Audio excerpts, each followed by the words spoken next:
Perhaps it's no surprise that life in the frozen Alaskan wilderness can be a little crazy, but we bet you don't know half of what makes Alaska so unique and strange. From moose getting you in trouble with your boss to the state's surprising largest export, we're going to share 50 facts about Alaska that you won't believe are true.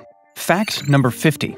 Anchorage, Alaska had the 4 most diverse census tracts in the entire United States, with the next 3 all coming from Queens, New York. The diversity index was over 82%, meaning if you picked 2 people at random in those neighborhoods, the chances they would be 2 different races was more than 82%. Though many outsiders think of Alaska as a quote-unquote white state, there are many Native Alaskans, Asian people, and significant Black and Pacific Islander minorities in the state. Fact number 49. Alaska has the highest percentage of Native American residents of any state in the US, with around 19.7% of the population identifying as Native. There are literally hundreds of Native dialects and cultures, with 229 federally recognized tribes within the state. The main Native cultures here are the Eyak, Tlingit, Haida, and Tsimshian in the southeast, the Inupiaq and St. Lawrence Island Yupik in the north, the Yupik and Kupik in the southwest, the Alutiiq and Unanga in the south-central part of the state and the Aleutian Islands, and the Athabascan people in Alaska's interior. Fact number 48. There's a town where almost everyone lives in the same apartment building. To get to Whittier, Alaska, you'll need to travel by sea or pass through a single-lane tunnel that only runs one way at a time, alternating directions throughout the day. And once you do arrive, you won't find a town full of houses. Instead, almost all 200 residents live in an old 14-story Army barracks building, now converted into apartments called Begich Towers. This might seem strange to outsiders, but locals are probably relieved that they don't have to go out and about much in the winter to brace against the brutal 60-mile-an-hour winds that come off Prince William Sound. Most of their shopping, education, and errands take place within the towers. The downside? You have almost no chance of avoiding your ex. Fact number 47. Alaska has the lowest population density of any state in the US, at around 1.3 people per square mile. That might not be too surprising, considering how massive the state is and how harsh the climate can be in many areas, but still, the scale of just how empty Alaska is can be pretty mind-blowing. To give you an idea, if the island of Manhattan in New York City had the same population density as the entire state of Alaska, only 16 people would live there, instead of the 1.6 million that currently do. Number 46. Even though Alaska is a massive state, it only has 1 representative in the US House of Representatives, due to its very low population. They were also known as the first state to elect a libertarian as their representative in 1978. Dick Randolph, followed by yet another libertarian representative, Andre Maru. Given that the population in Alaska only increased by nearly 2,300 people from 2023 to 2024, a difference of 0.3%, it's unlikely the state will gain another representative anytime soon. This brings us to fact number 45. Despite the sparse population, the main cities of Alaska are the largest by area in the entire United States. Coming in first is Sitka, followed by Juneau, Wrangell, and Anchorage. Sitka is just under 2,900 square miles in size, while Los Angeles, for example, is 500 square miles in size.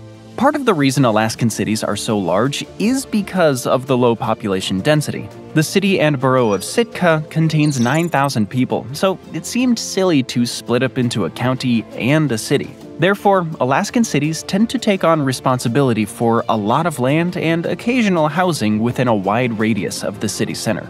Fact number 44. Alaska has a lopsided male-to-female ratio, the most unequal gender distribution in the entire United States. Over 52% of the state is made up of men, meaning there are 108 or 107 men for every 100 women in Alaska, depending on the source. This is in part due to the state's dominant industries, which include male-dominated professions like oil and gas, fishing, and mining.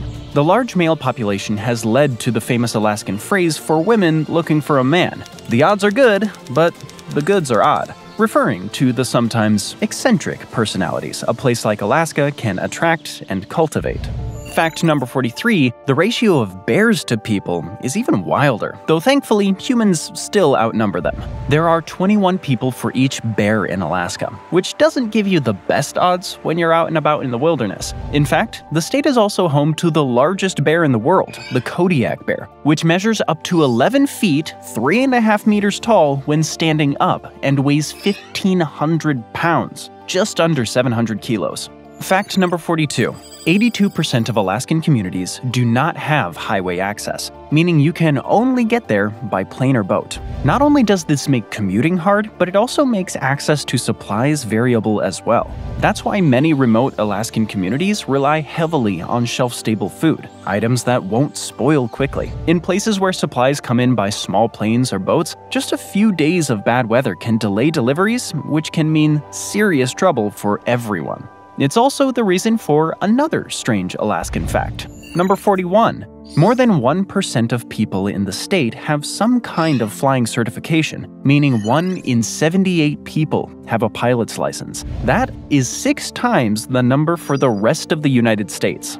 There are over 10,000 active pilots in Alaska. That's because so many communities are only easily accessible by air. Small planes that can land on tundra, open plains, or even water are essential for delivering mail, food, medicine, and people simply getting around. Since the state is covered in forests and mountains, a lot of small planes are seaplanes that can perform water landings, which is the reason for fact number 40. Alaska has the world's largest seaplane base in Lake Hood, just outside Anchorage. You may not have even known that seaplane bases are a thing, but take a trip up to Lake Hood and you'll find about 1,000 aircraft residing there that undertake around 70,000 flights every year. In the winter, when many lakes become frozen over and water landings become impossible, they simply replace the floats at the base of the plane with skis. All in all, 16% of nationally registered float planes are contained in Lake Hood. Fact number 39. Lake Hood is only one of many, as Alaska has 3 million lakes, the most of any state. Only around 3,200 of them are named, but this doesn't mean the other ones are tiny. In fact, over 409,000 natural lakes within the state are over a hectare in size. This makes Alaska the state with the most lakes by far in the entire country. Though Minnesota may have the nickname Land of 1,000 Lakes, it only has around 14,300 lakes.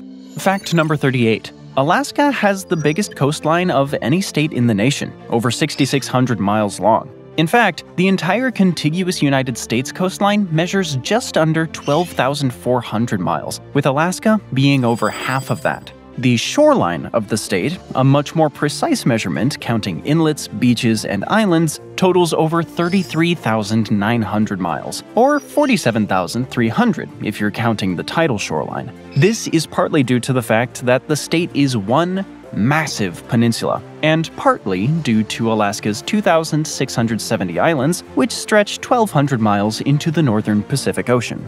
Fact number 37.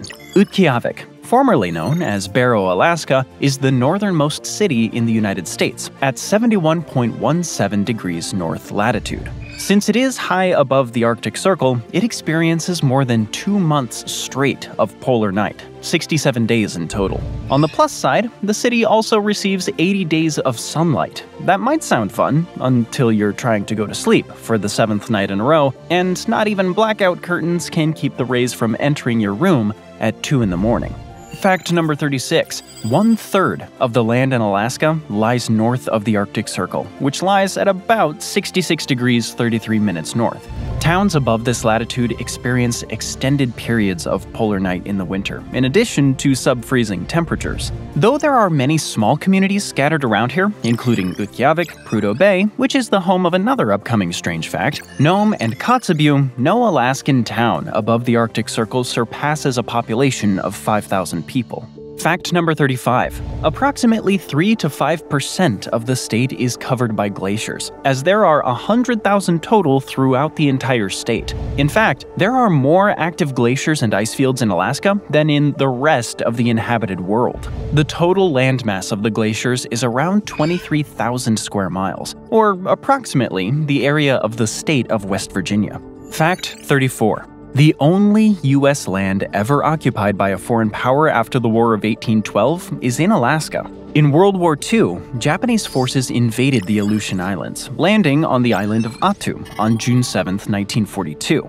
U.S. forces eventually fought off the Japanese almost a year later in the Battle of Attu from May 11th to 30th, 1943. But during the occupation, the Japanese imprisoned and questioned local native Unanga people. To prevent their imprisonment, U.S. forces relocated some Unanga to duration villages, including abandoned canneries and gold mine camps, temporary settlements where they would struggle to survive during the war. Many of them had their lands dispossessed, even after the U.S. reclaimed the captured parts of the Aleutian Islands.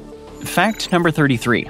Alaska is a highly volcanic place. You may not associate this frozen northern state with volcanoes, but over 75% of the eruptions the U.S. has experienced in the last 200 years have all been in Alaska. The Aleutian Islands make up the Aleutian Arc, which is the northern boundary of the infamous Pacific Ring of Fire. As a result, Alaska has more than 100 volcanoes, and though not all of them are active, some like Mount Redoubt and Mount Spur still erupt from time to time. In fact, in March of 2025, Mount Spur was showing signs of increased activity, spewing huge plumes of steam into the atmosphere. Number 32. If earthquakes freak you out, Alaska is not the place to be.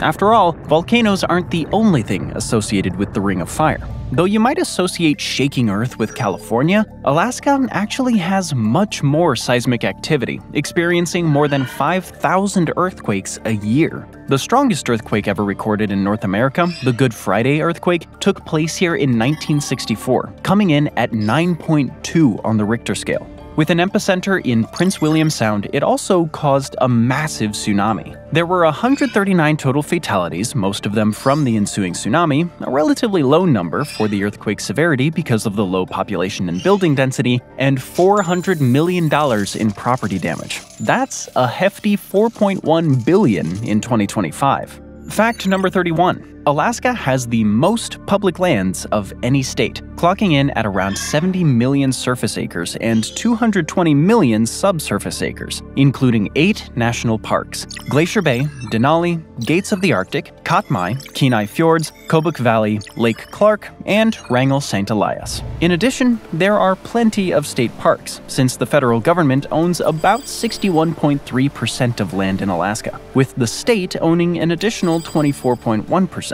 This arrangement has protected a lot of Alaska's wilderness, boosting the state's reputation for untouched natural beauty.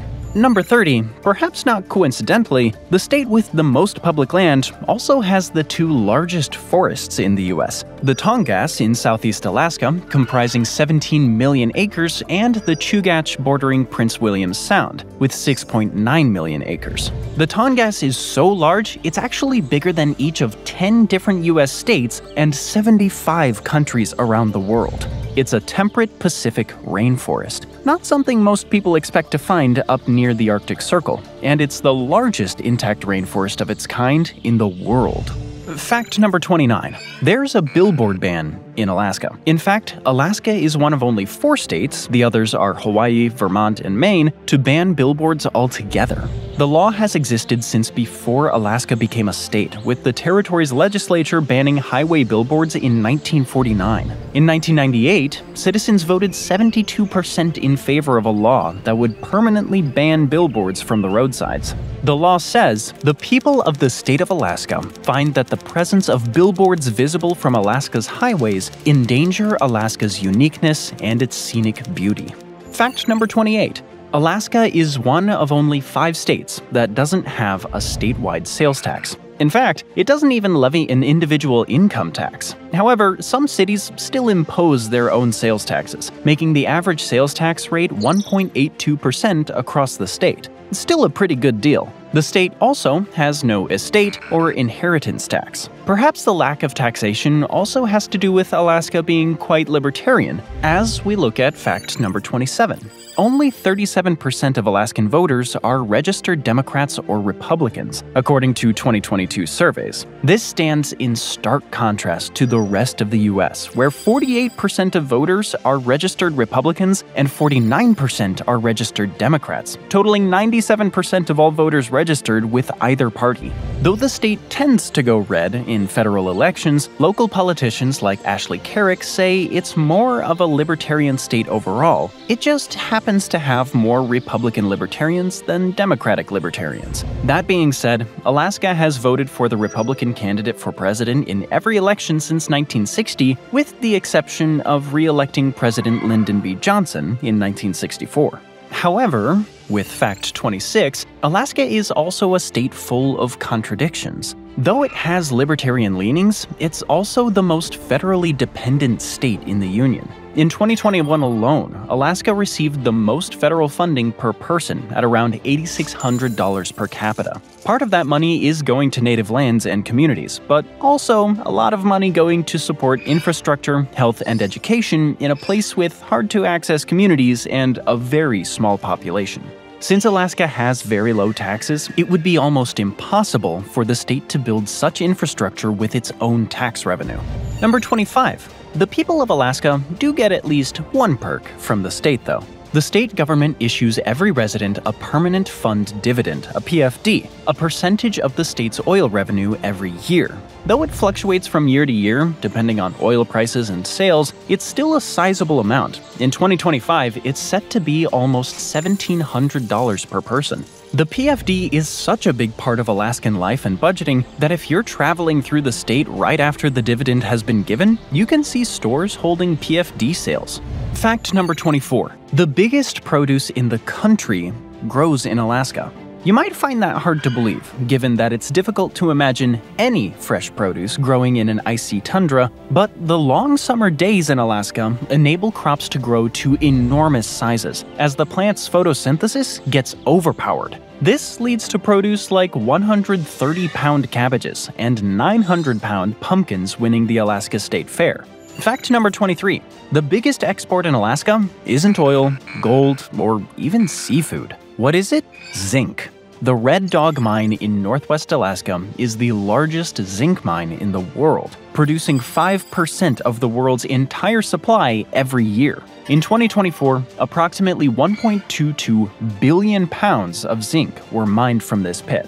In the same year, Alaska exported $1.27 billion worth of zinc ores and concentrates, followed by $1 billion in gold, $380 million in crude oil, and $367 million in frozen fish meat. Fact number 22.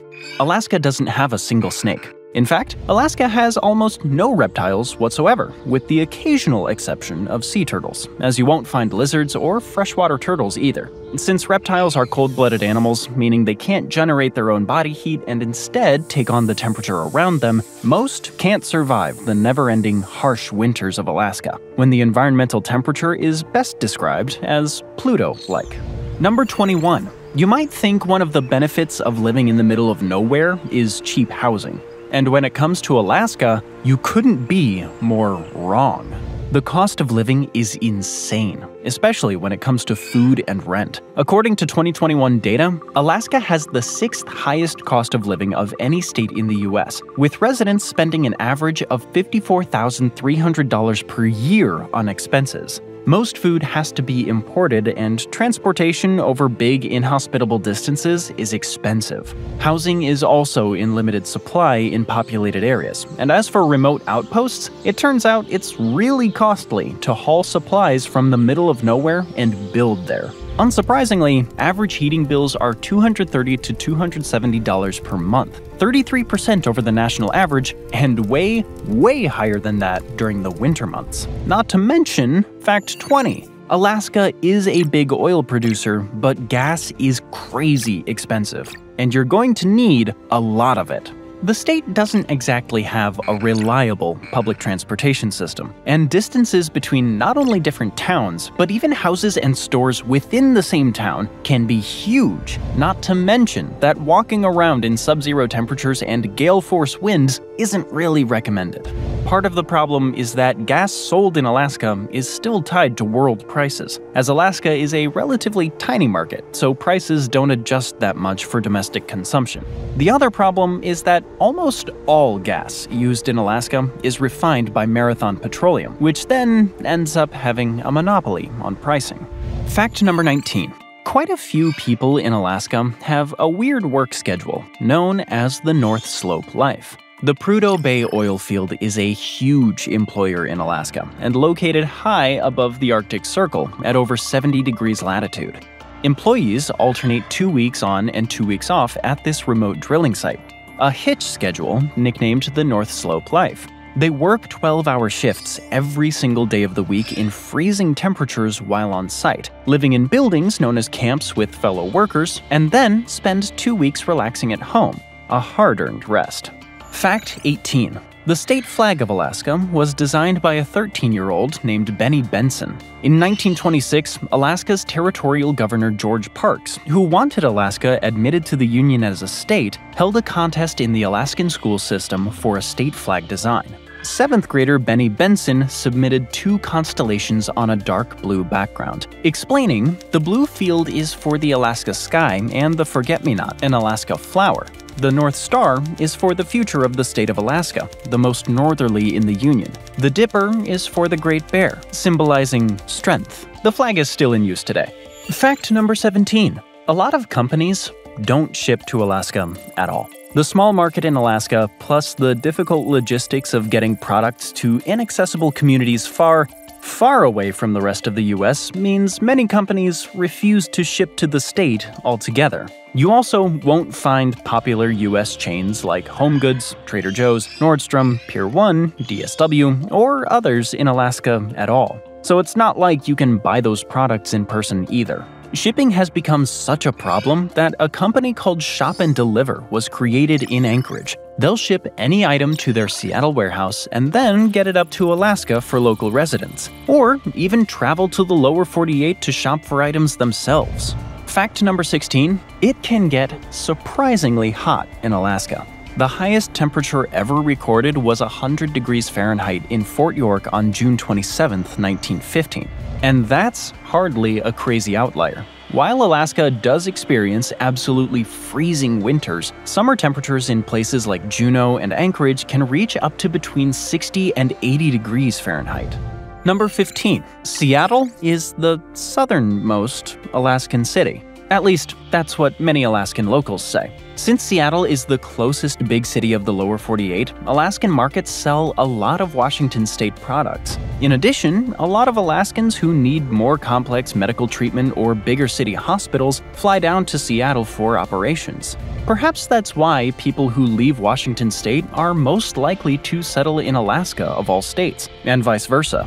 Fact number 14. The first people to ever taste ranch dressing was a group of plumbers in Alaska. Nebraska native Steve Henson was working as a plumbing contractor up in Alaska. Since he and his team were in remote areas for long periods of time, Henson also functioned as a part-time cook. He eventually came up with an herb mix combined with buttermilk to put on the food in order to keep the men happy. And keeping the men happy was not easy. Henson once said, if they don't like something, they're as likely to throw it at the cook as they are to walk out cursing. Henson retired a few years later, moved to California, and bought a ranch he named Hidden Valley, and served the dressing in the small hotel he set up there. It was a success with customers, and eventually became the ranch dressing we know and love today. Fact number 13. Dutch Harbor has been the top U.S. fishing port for 25 years in a row as of 2022. People in the Alaskan port town of Unalaska are heavily involved in the fishing industry, catching everything from Alaskan pollock to salmon. That's why the local port, Dutch Harbor, brought in 8.4 billion pounds of fish in 2022, valued at around $5.9 billion total. New Bedford, Massachusetts came in at a close second in terms of volume. Fact number 12. Dog mushing or dog sledding is Alaska's official sport. In fact, the biggest sporting event in Alaska isn't a football match or a baseball game, it's the Iditarod dog sled race. Held in March, teams cross from Anchorage to Nome using dog sleds. The race commemorates the 1925 delivery of medication to Nome via multiple dog sled teams to help the town in the midst of a diphtheria outbreak. Though now mostly limited to a tourist attraction, dog sledding was a practical form of transportation in the frozen north for hundreds of years before small planes became a thing. Number 11. 17 of the 20 highest peaks in the United States are all found in Alaska. The highest is Mount Denali, or Mount McKinley, reaching over 20,300 feet above sea level. Most of the other peaks are located in the Alaska Range and the St. Elias Mountains, and include Mount Foraker, Mount St. Elias, and Mount Bona. These giant peaks are a result of the northward moving Pacific Plate colliding into the Alaska Block, which has formed an epic range of mountains in the southern part of the state. Number 10. It's easy to forget that Alaska was once Russian land until it was sold to the US for $7.2 million in 1867. But if you're walking around Sitka, the former capital of Russian America, the history is obvious. In 1799, Alexander Andreevich Baranov landed in what would become known as Old Sitka and built a Russian fort, after taking some native people hostage and then agreeing to release them in exchange for their reluctant permission to let him build. The city was named New Archangel. Remnants of Russian colonization, like St. Michael's Cathedral, the Russian Bishop's House, and the Russian Block, remain in Sitka today. Fact number 9. 40% of Alaskans live in Anchorage. That's why many locals will tell you that living in Anchorage versus living in almost any other town in Alaska are two completely different things. Anchorage provides plenty of food, entertainment, and shopping options, as well as better access to services than almost anywhere else in Alaska. As of 2023, the city has a population of just over 286,000 people. Number 8. There's a North Pole in Alaska. It's not the North Pole. Located 1,700 miles south of the real thing sits North Pole, Alaska, a festive city near Fairbanks where Christmas never ends. The town's Santa Claus house is open all year long and receives thousands of letters to Santa from around the world. It also has the world's largest fiberglass Santa and candy cane streetlights. In 2015, a man called Santa Claus was elected to the city council. Fact number 7.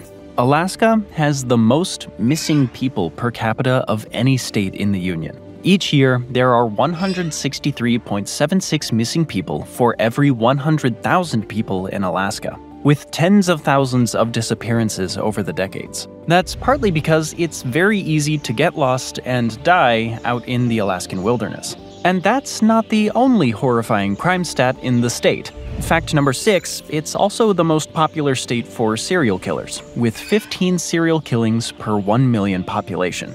Unfortunately, the beautiful, remote Alaskan wilderness creates great hunting opportunities for serial killers. They can find people out in the wilderness alone, kill them, and dispose of their bodies knowing they might be found years later, or more likely, never. Scientists aren't sure why Alaska is so likely to be featured on true crime podcasts. However, some believe that the isolation and constant darkness of the winter months triggers depression and a slew of mental disturbances that affect people's thinking. Fact number 5. One of Alaska's most interesting laws on the books is that it's illegal to wake a hibernating bear for any purpose, including taking photos. While we assume most people would be very grateful to find out the bear they just came across is fast asleep and won't attack them, apparently it happened often enough that Alaskan politicians felt this law should be passed. Fact number 4. Compasses don't point north in Alaska. In fact, compasses rarely point in a direction most people would consider due north anyway, as true magnetic north is not directly over the center of the North Pole.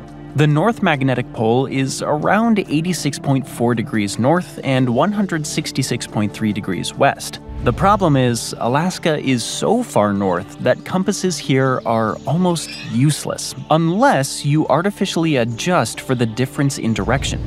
Most point between 20 and 30 degrees east of north, and since magnetic field lines continue to change, even that will change over time. Fact number 3. Moose are a surprisingly common reason why people are late to work and social functions. It's very possible in Alaska to find a moose blocking your exit from your house by laying down on your porch or standing unmoving in your driveway, blocking your car. Number 2, there are no professional sports teams in Alaska. Ever wonder why you don't hear of Alaska in the NBA playoffs or the Super Bowl? Well, part of the reason is the state's extremely low population of approximately 740,000 people. After all, Wyoming and Montana don't have professional sports teams either. The other reason is that traveling for domestic games from Alaska, not to mention the different time zones involved in watching sports broadcast from there, would be very aggravating. And finally, fact number 1. In a state with bears, glaciers, and avalanches, you might be shocked to hear one of the most dangerous phenomena is mudflats. Mudflats are made up of wet silt exposed by the outgoing tide. It's very easy to get stuck in the silt and sink in. The land makes it almost impossible to free yourself without help. Then, the incoming tide can flow at up to 10 miles an hour, completely inundating you while you're stuck in the mud. Several people have died this way, including, most recently, 20-year-old Zachary Porter in May of 2023. Thanks for joining me today. I hope you enjoyed the video, and if you want to see more videos like this, then please consider subscribing and turn on notifications. It really does make a difference. Thanks again, and I'll see you next time on MatPack.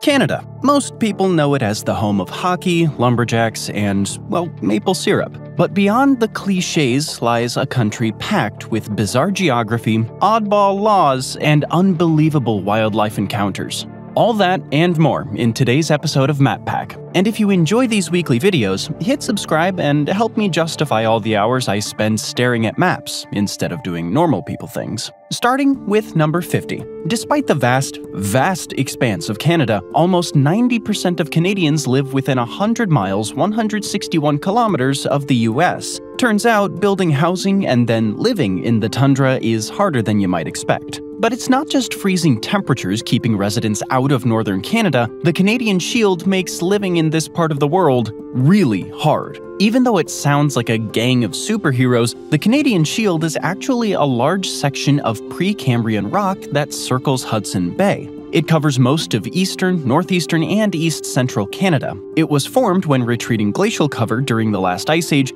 scraped the bedrock clean of everything covering it. The exposed, ancient bedrock near the surface makes building almost anything extremely difficult, especially infrastructure like sanitation systems. Number 49, the Canadian Shield also has some of the richest mineral deposits in the world, with tons of nickel, gold, silver, and copper. And this has led to the development of a few mining towns in the area. The best known is Sudbury, which, in addition to being built on top of this mineral-rich rock, lies in the middle of one of the world's most ancient and biggest meteor impact sites. When an asteroid crashed into the Sudbury Basin 1.8 billion years ago, it created an, at the time, 93-mile, 150-kilometer-wide crater, which filled up with magma that eventually solidified into mineral-rich ore. That gave birth to the modern mining industry, which gave Sudbury the name nickel mining capital of the world. Number 48. The harsh landscapes of Canada may be barely habitable for humans, but they're excellent territory for moose, which is why Canada has the largest moose population in the world, with between 500,000 and 1 million of the giant animals roaming the country's wide-open prairies and tundras.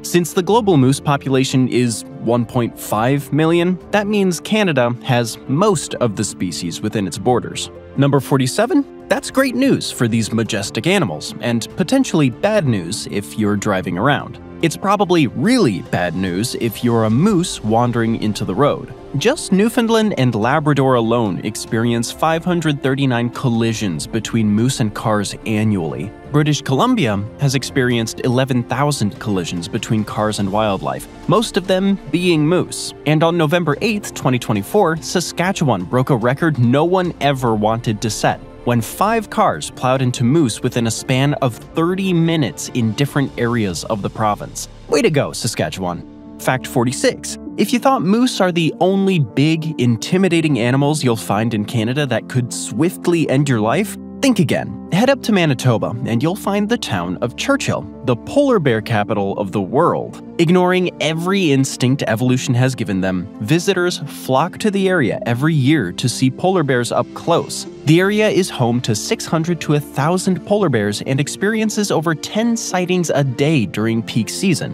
which is why many of the town's 800 residents leave their car doors unlocked. Not to give the polar bears a ride, but rather to make a quick getaway in case they see one around them. Unless it's between them and their car, in which case, good luck. Although if the bear does mess up a Canadian or their car, they can always go to polar bear jail.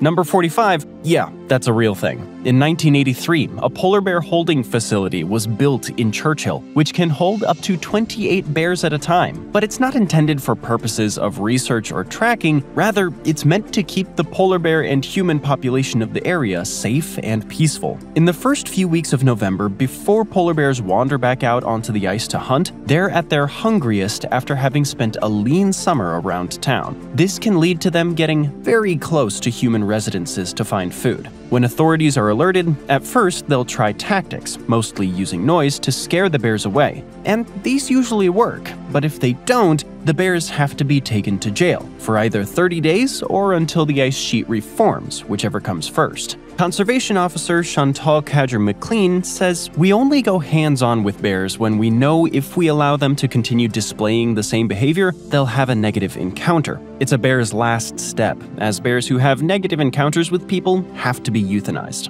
Number 44. When you think beach vacation, your mind might not automatically wander to Canada, but maybe it should. With over 151,000 miles, 243,000 kilometers of coastline, Canada actually has, by far, the longest coastline in the world. Part of this length is due to the coastlines of the almost 52,500 islands that are part of Canada. To understand just how vast the coastline is, if you walked 12.4 miles, 20 kilometers a day, which, let's be honest, you probably don't, it would take you 33 years to walk Canada's coast. And that's not even the country's last beach fact, because Canada is also home to the longest freshwater beach in the world, Wasaga Beach. Fact 43. Canada's name came from a misunderstanding.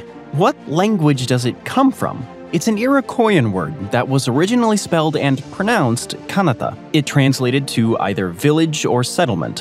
When European explorer Jacques Cartier arrived in the area in 1533, two young Iroquois men pointed him towards their village of Stadacona, not understanding what this weirdly pale man speaking gibberish wanted. They gestured toward their village and said Kanata, to emphasize that they were directing him towards a town. Thanks to a complete language barrier between Jacques Cartier and the local Iroquois, a major misunderstanding took place. When the tribe's people gestured behind them and said Kanata, they were simply referring to their village. Cartier thought it was the name of the entire region, all 3.85 million square miles, 9.98 million square kilometers of it. This was swiftly followed up by a second, more egregious misunderstanding over who should own the land. The people who had lived there for hundreds of generations, or the guy who just showed up, wasn't sure where he was and claimed it anyway.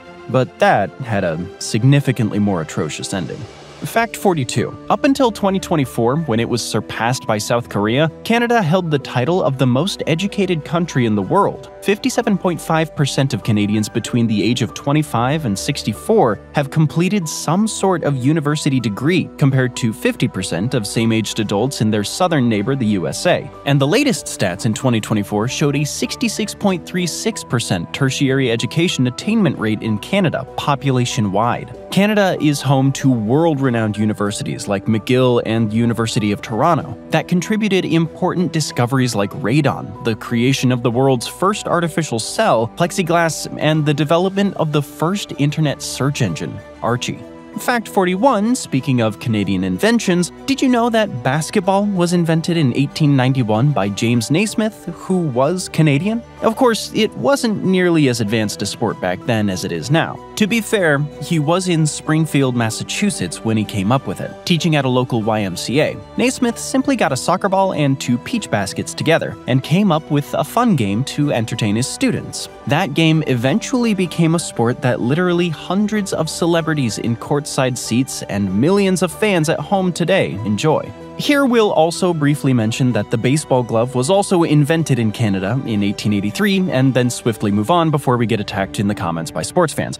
Fact number 40. Speaking of American things that are actually Canadian, it's no wonder why so many Hollywood series and movies have ended up filming in Canada. A lot of their actors come from Canada in the first place. You probably know that some of your favorite stars, like Ryan Reynolds or Celine Dion, are Canadian. But Jim Carrey, Seth Rogen, Eugene Levy, all from the Great White North. And so are Michael Cera, Keanu Reeves, Donald Sutherland, Rachel McAdams, Pamela Anderson, and Will Arnett, just to name a few. Turns out, there's a lot of low-key Canadians in the US film industry. Number 39, quick question. What is Canada's national sport? You might think the answer is obvious, hockey. And you'd be kinda right, but that's only Canada's official national winter sport. Canada's national summer sport is lacrosse. That's right, the unofficial sport of the US East Coast boarding schools is Canadian. However, we should point out that lacrosse is actually an indigenous Canadian sport, as it was first invented by First Nations people long before Europeans ever set foot on the land. It was originally called the Creator's Game and had deep spiritual meaning for the people who played it. Many indigenous people believed it had healing powers and was a great way to teach children about the importance of cooperation, respect, and teamwork. A long cry from its current evolution into the sport of frat boys who drive dad's Porsche. Number 38, speaking of Indigenous Canadians, many outsiders believe that there are just two languages spoken in Canada, right? French and English. Not so. The Northwest Territories alone have 11 official languages: Chipewyan, Cree, English, French, North Slavey, South Slavey, Inuktitut, Inuvialuktun, Inwinaktun, Gwich'in, and Tilicho. Hope I pronounced those right. Furthermore, a 2021 census found that 474 languages were spoken across Canada, including 72 Indigenous languages. The rest were non-official languages, including foreign tongues and ASL. Fact number 37. There are huge diamond mines in the Northwest Territories, or NWT. In 2019, the area ranked as the world's third largest producer of diamonds by total value, mostly coming out of its three big mines: Diavik, Ekati, and Gachokue. In 2022, the NWT produced $2.17 billion worth of diamonds. That means it was responsible for about 3% of total global diamond production that year. However, the NWT has several diamond mines that have shut down, and current production can't continue forever, as the supply will run out. In fact, Diavik is scheduled to shut down in 2026. Considering the mines employ a lot of the local indigenous population, this could be a big problem, especially because there's not a lot of other income sources in Canada's north, since right next door, fact number 36. Canada's largest territory, Nunavut, is so massive it takes up 1/5 of the country's entire land area, clocking in at just over 800,000 square miles, 2 million square kilometers. But there's a reason why administrative officials made such a massive piece of land just one territory with no subdivisions. Only 38,000 people live there. The climate is harsh, the land is rugged and remote, and most of it is split up into uninhabited and uninhabitable Arctic islands separated by multiple straits. Nunavut has the lowest population density of any geographic entity in the world outside of Antarctica, with only 0.02 people per square kilometer. And that's far from surprising, because number 35. Next time your partner says they need space, kindly direct them towards Canada, where they can live in the fourth least dense country on Earth. Despite having an area of 3.5 million square miles, 9 million square kilometers, Canada has a population similar to that of California, 41.2 million people versus 38.4 million people. That's despite being 25 times the size of the US state. That leaves it with a population density of 11 people per square mile, 4 people per square kilometer. But that even varies from region to region, as Toronto is a good deal more densely populated than, say, Nunavut. So what is covering Canada's large surface area? Glad you asked. Fact number 34. Minnesota may be the land of 10,000 lakes, but the country with the most lake area by far is Canada. That's why the map of the northern part of the country especially looks like Swiss cheese. Canada has more lakes than the rest of the world combined, with over 2 million at last count. Over 563 of them measure over 39 square miles, 100 square kilometers. Which leads us into number 33. Its largest lakes include Lake Superior, Lake Huron, Great Bear Lake, and Great Slave Lake, all of which rank among the 10 largest lakes worldwide. In fact, just the Great Bear Lake alone, measuring around 12,000 square miles, 31,000 square kilometers, is bigger than Belgium. Not coincidentally, Canada has access to upwards of 20% of the world's freshwater, with 9% of the country's surface area covered in freshwater. Fact number 32. According to Natural Resources Canada, Canadian forests make up 9% of all forests on Earth, as they stretch over 1.4 million square miles, 3.6 million square kilometers. That makes it the third most forested country in the world, behind Russia and Brazil. And considering the rate at which the Amazon is being burned down and deforested, it could soon be second. Besides providing beautiful scenery and outdoor recreation opportunities, the forests act as a massive carbon sink, which is perhaps the reason why Canada consistently ranks in the top 10 of OECD countries for air quality over the years, with the 8th freshest air of all, according to the latest stats. Fact 31. In addition to lakes and forests, or sometimes in tandem with them, Canada has multiple national parks that are bigger than entire countries. And we don't mean microscopic countries like Monaco, we mean actual landmasses like Denmark. Wood Buffalo National Park stretches out over 17,000 square miles, 44,000 square kilometers, making it bigger than Denmark and Switzerland. In the Northwest Territories, Nahanni National Park Reserve extends over 11,500 square miles, over 29,000 square kilometers, making it bigger than Armenia. In total, Canada has 48 national parks and national park reserves, covering 3.3% of Canada's total landmass. Let's move on to what's around Canada now, because fact number 30, Russia, the largest country in the world by landmass, shares borders with several nations. Its longest, with Kazakhstan, stretches just over 4,200 miles, 6,700 kilometers. It's impressive, but still far short of the US-Canada border, which runs nearly 5,500 miles, 8,800 kilometers, the longest international border on Earth. No border that long can stay normal, not with primitive tools, old territorial disputes, and the occasional flat-out blunder by mapmakers. The border includes irregularities like the Northwest Angle, a little piece of Minnesota that sticks into Canada because of issues drawing boundaries through a lake, and a border that often cuts right through towns, and even homes and buildings like the Haskell Free Library and Opera House. Of course, relations between these two neighbors weren't always so friendly.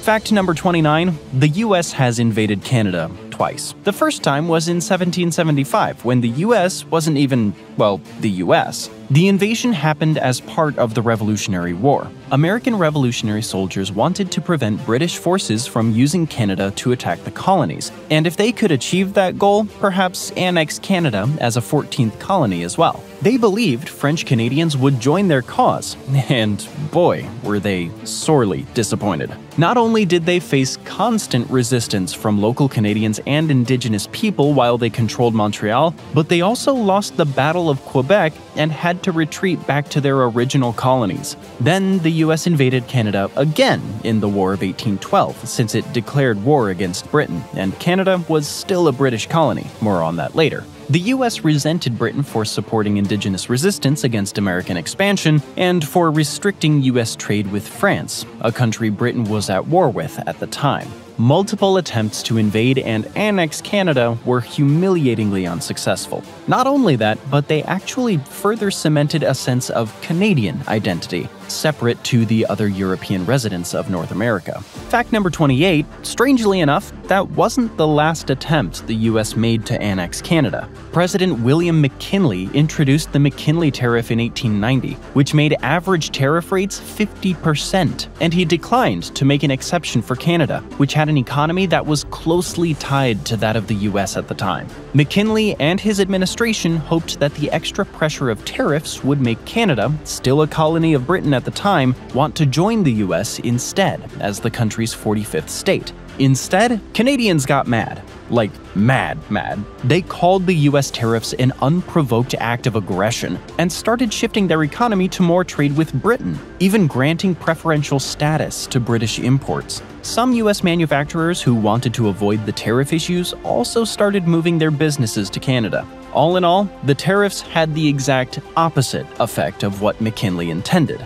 Moving on to number 27, by the way, there's a reason that conquering Canada would be a bad idea, beyond its vast size. You probably think of Canadians as well-mannered and polite people, right? Well, unless you've seen a game of hockey. Then you might have seen another side of Canadians emerge. The same side Canadian soldiers showed in World War II. They were so ruthless in battle, raiding trenches, executing surrendering soldiers, and more, that parts of the 1949 Geneva Conventions were inspired by them. German, UK, and American troops thought they were psychos, and figured someone should probably make laws against the Canadian way of fighting wars. German soldiers in World War I nicknamed Canadian soldiers Sturmtruppen, translating to stormtroopers. The Northern soldiers got a similar reputation in World War II, taking few prisoners, choosing to kill many soldiers instead. Canadians also served alongside US soldiers in the 1st Special Service Force, known as the Devil's Brigade. At the Monte la Defensa battle, they were so aggressive that their American commander wanted to court-martial them,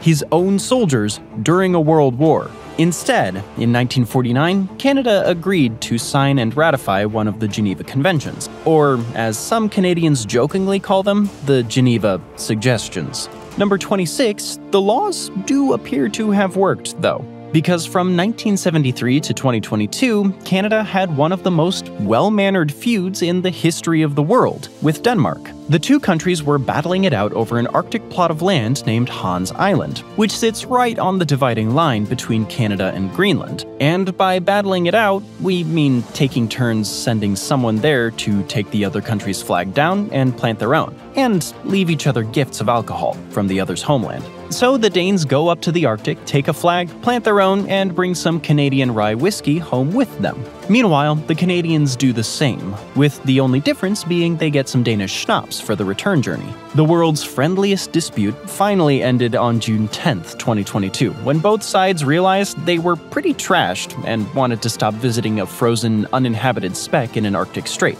So they signed a treaty to divide the island. We're only halfway through, and so far, we've locked up polar bears, skirted Canada's massive coastline, and learned why you never want to get on a Canadian's bad side. And we have even more crazy facts still to come. Fact 25. Officially, Canada didn't become independent until 1982, long after most African and South American colonies had declared or fought for their own freedom. Up until then, the country was still technically under British rule as far as legal and constitutional matters go. But they had gradually been becoming independent in steps, attaining self-governance in 1867, more legislative autonomy in 1931, and eventually full independence. By the 1980s, even the British couldn't be bothered with colonies anymore. On April 7, 1982, Queen Elizabeth II signed the Constitution Act into law, the last step in Canada's independence.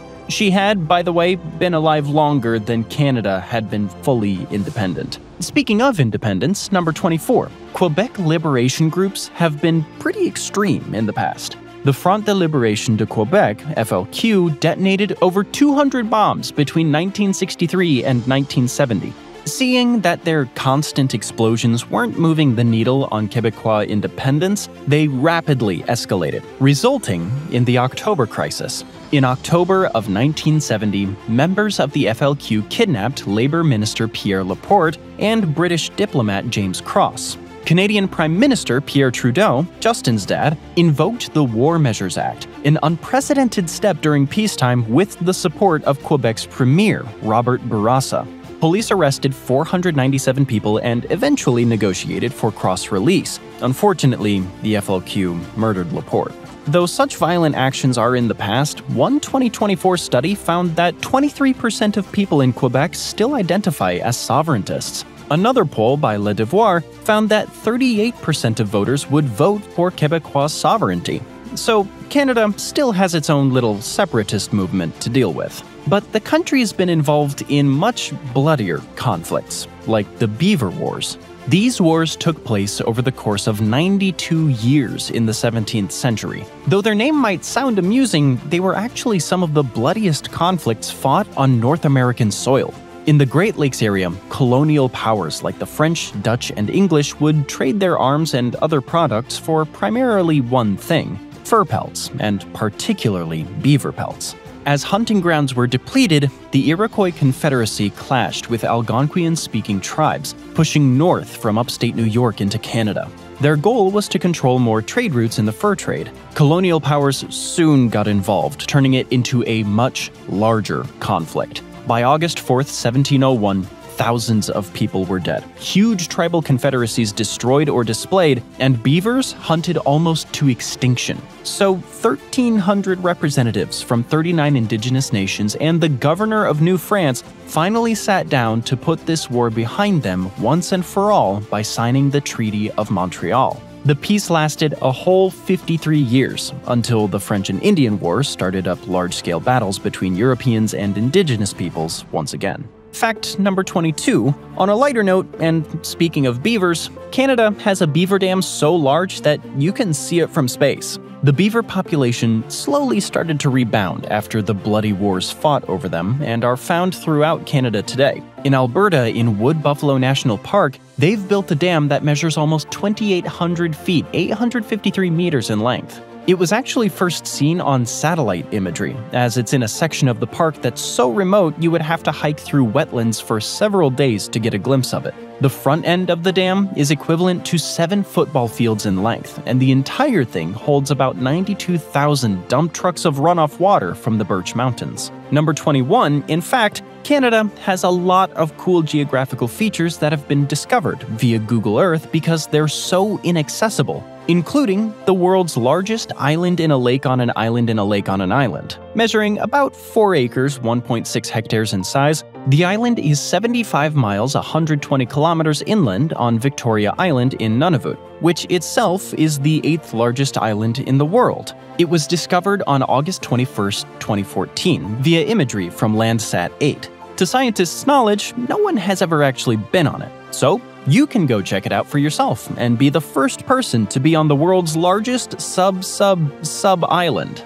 Number 20, since you're up in Canada's frozen north anyway, you might as well go see the world's largest concentration of pingos. No, you heard that right.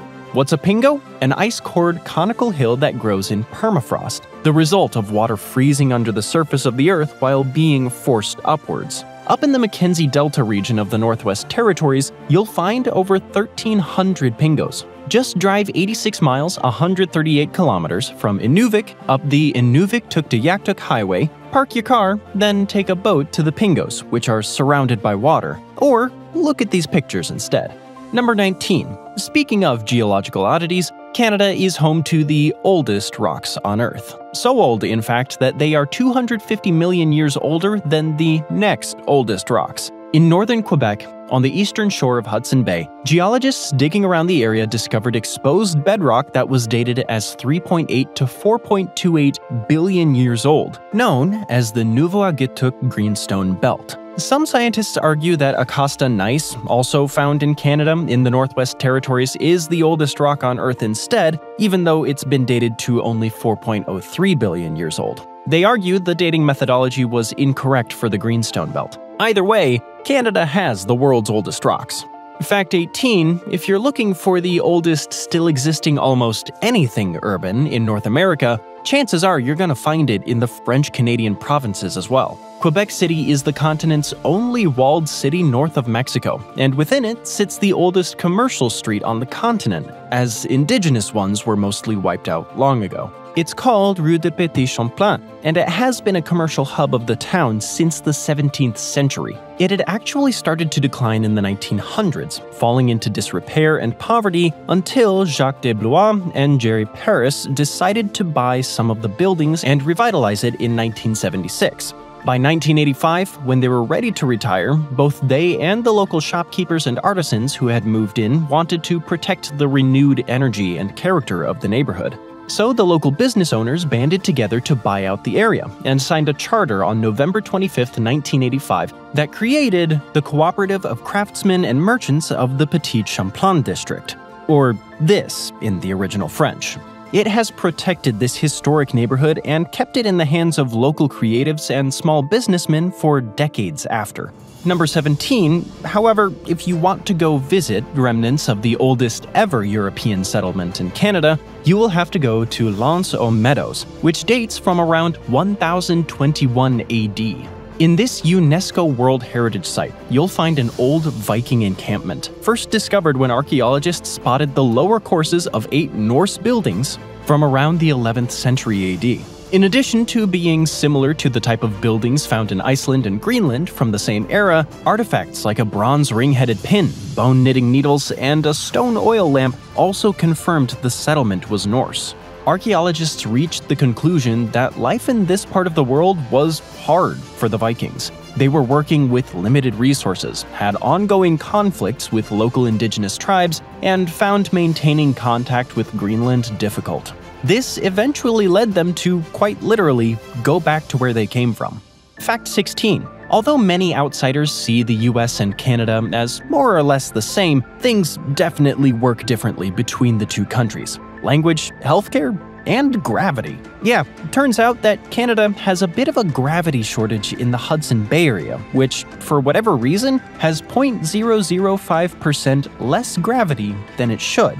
This gravity deficiency was first measured in the 1960s, although scientists don't fully agree on what caused it yet. One theory says that the Laurentide ice sheet that once blanketed this part of Canada with 2 miles, 3.2 kilometers of thick ice was especially thick in this area and altered the location's natural gravitational pull. Either way, if you're looking to lose that last pesky 0.004% of your weight, you can always head up to Hudson Bay and see the number on your scale finally go down. And if you live in Canada for some time, you might need to lose those couple of pounds. Because, number 15, what do you think Canada tops the world in when it comes to food? Poutine? Please, if you eat enough of that in a year, your arteries would wave a white flag. Turns out, Canada is the #1 worldwide consumer of donuts. The country eats over 1 billion donuts every year, which may explain why it has over 4,000 donut shops within its borders. That's the most donut shops per capita in the world, according to people who measure these things for some reason.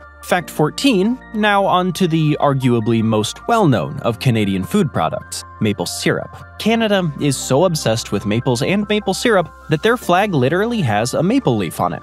That's like the US flag having a husk of corn or a hot dog on the Stars and Stripes. But the country doesn't just love maple syrup, it produces over 70 to 73% of it worldwide, with the vast majority of that being made in Quebec. In 2024, this amounted to 19.9 million gallons, 90.4 million liters, 18 million of them being produced in Quebec. That same year, Canada exported 11.8 million of those gallons, 53.6 million liters, bringing in $715.9 million in export revenues for the sweet, thick pancake condiment. Many maple syrup farms in Canada are small, family-owned businesses passed down through generations, making this production process a significant point of pride in Canadian cultural heritage.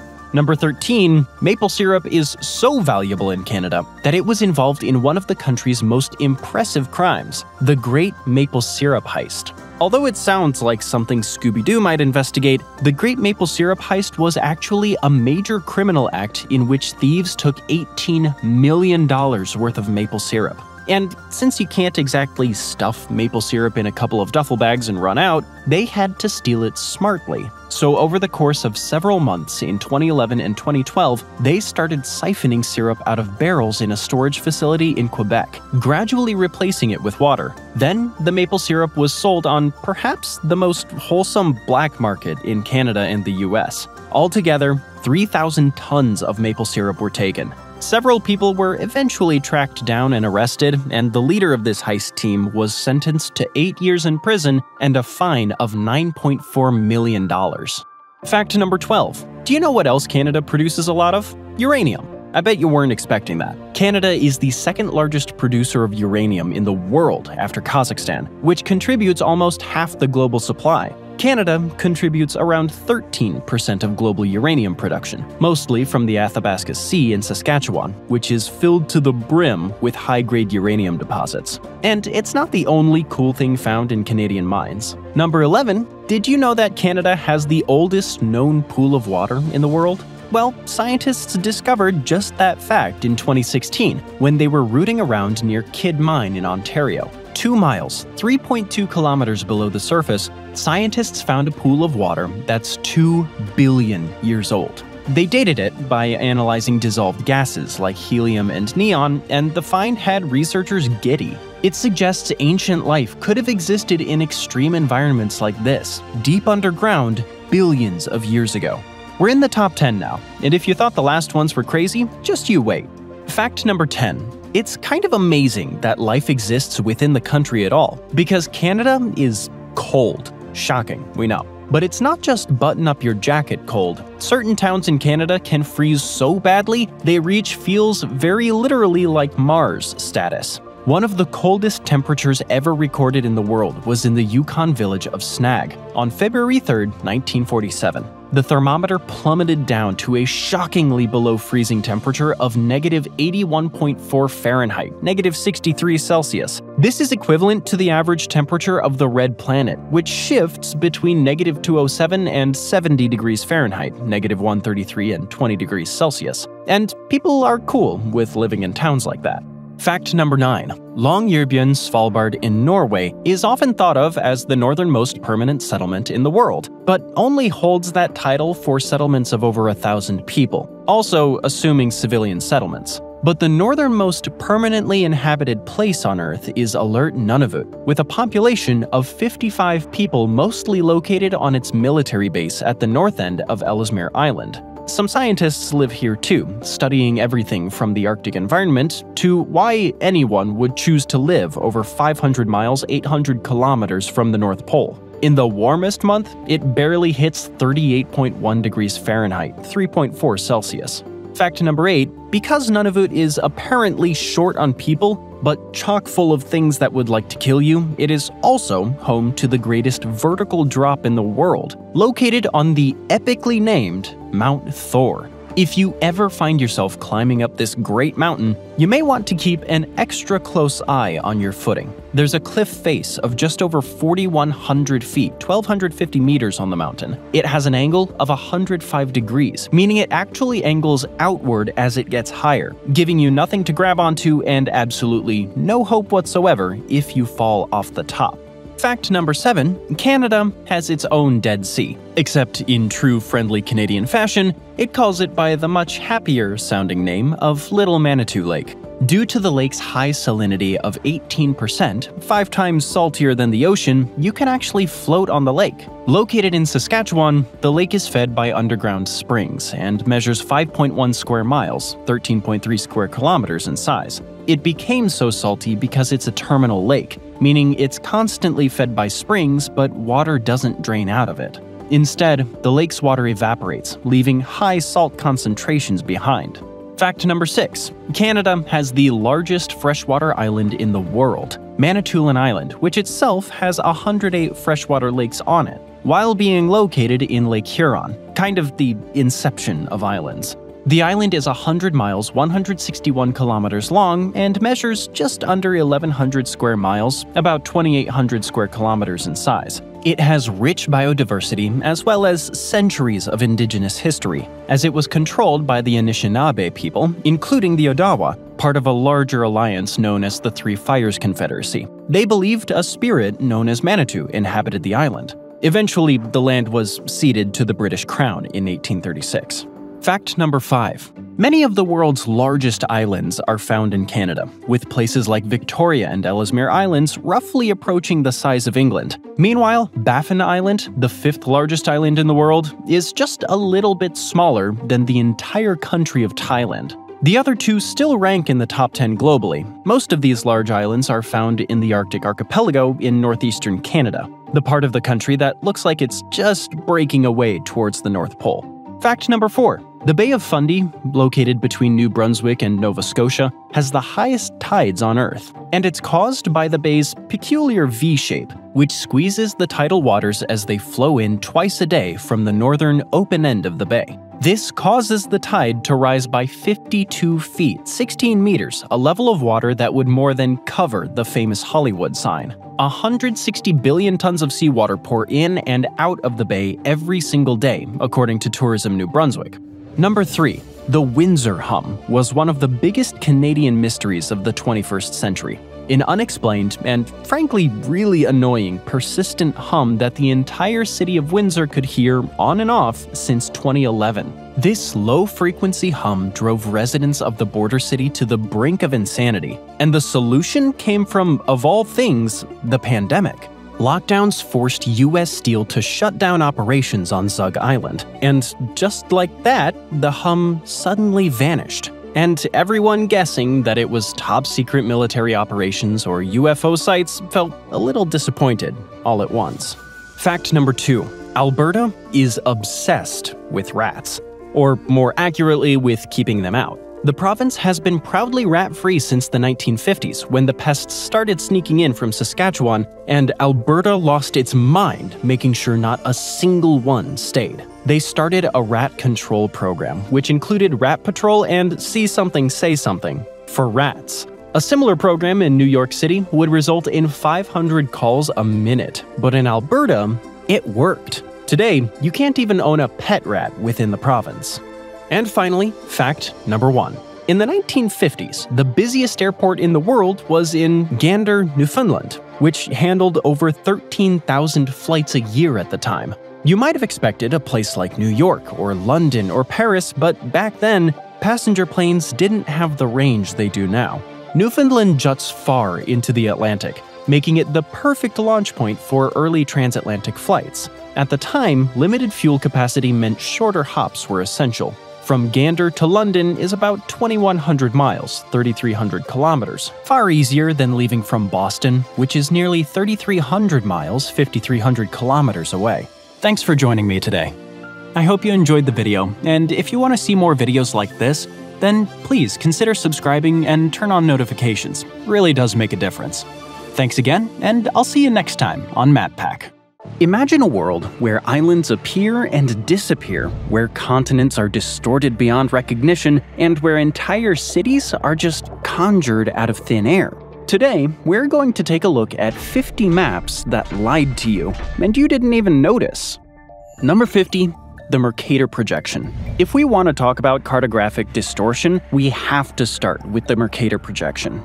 Created by Flemish explorer Gerardus Mercator in 1569, it is the most widely used map projection in the world, but it's also one of the most deceptive. While it was originally designed for navigation, preserving angles and directions to allow sailors to chart straight-line courses, it distorts the size of land masses as one moves away from the equator. For example, Alaska looks as large as Brazil, though Brazil is nearly 5 times bigger. The distortion is caused by the projection's increasing scale with latitude, making regions near the poles appear much larger than they actually are. Number 49. The Peters Projection Controversy. In 1972, German historian Arno Peters unveiled a new world map projection that sparked intense debate. Peters claimed his projection was more accurate than Mercator's in representing land areas, particularly those of developing nations. The Peters projection, a so-called equal area map, preserves the relative sizes of continents and countries. This means that Africa and South America appear much larger compared to their representation on the Mercator projection, while areas like Greenland and Antarctica appear smaller.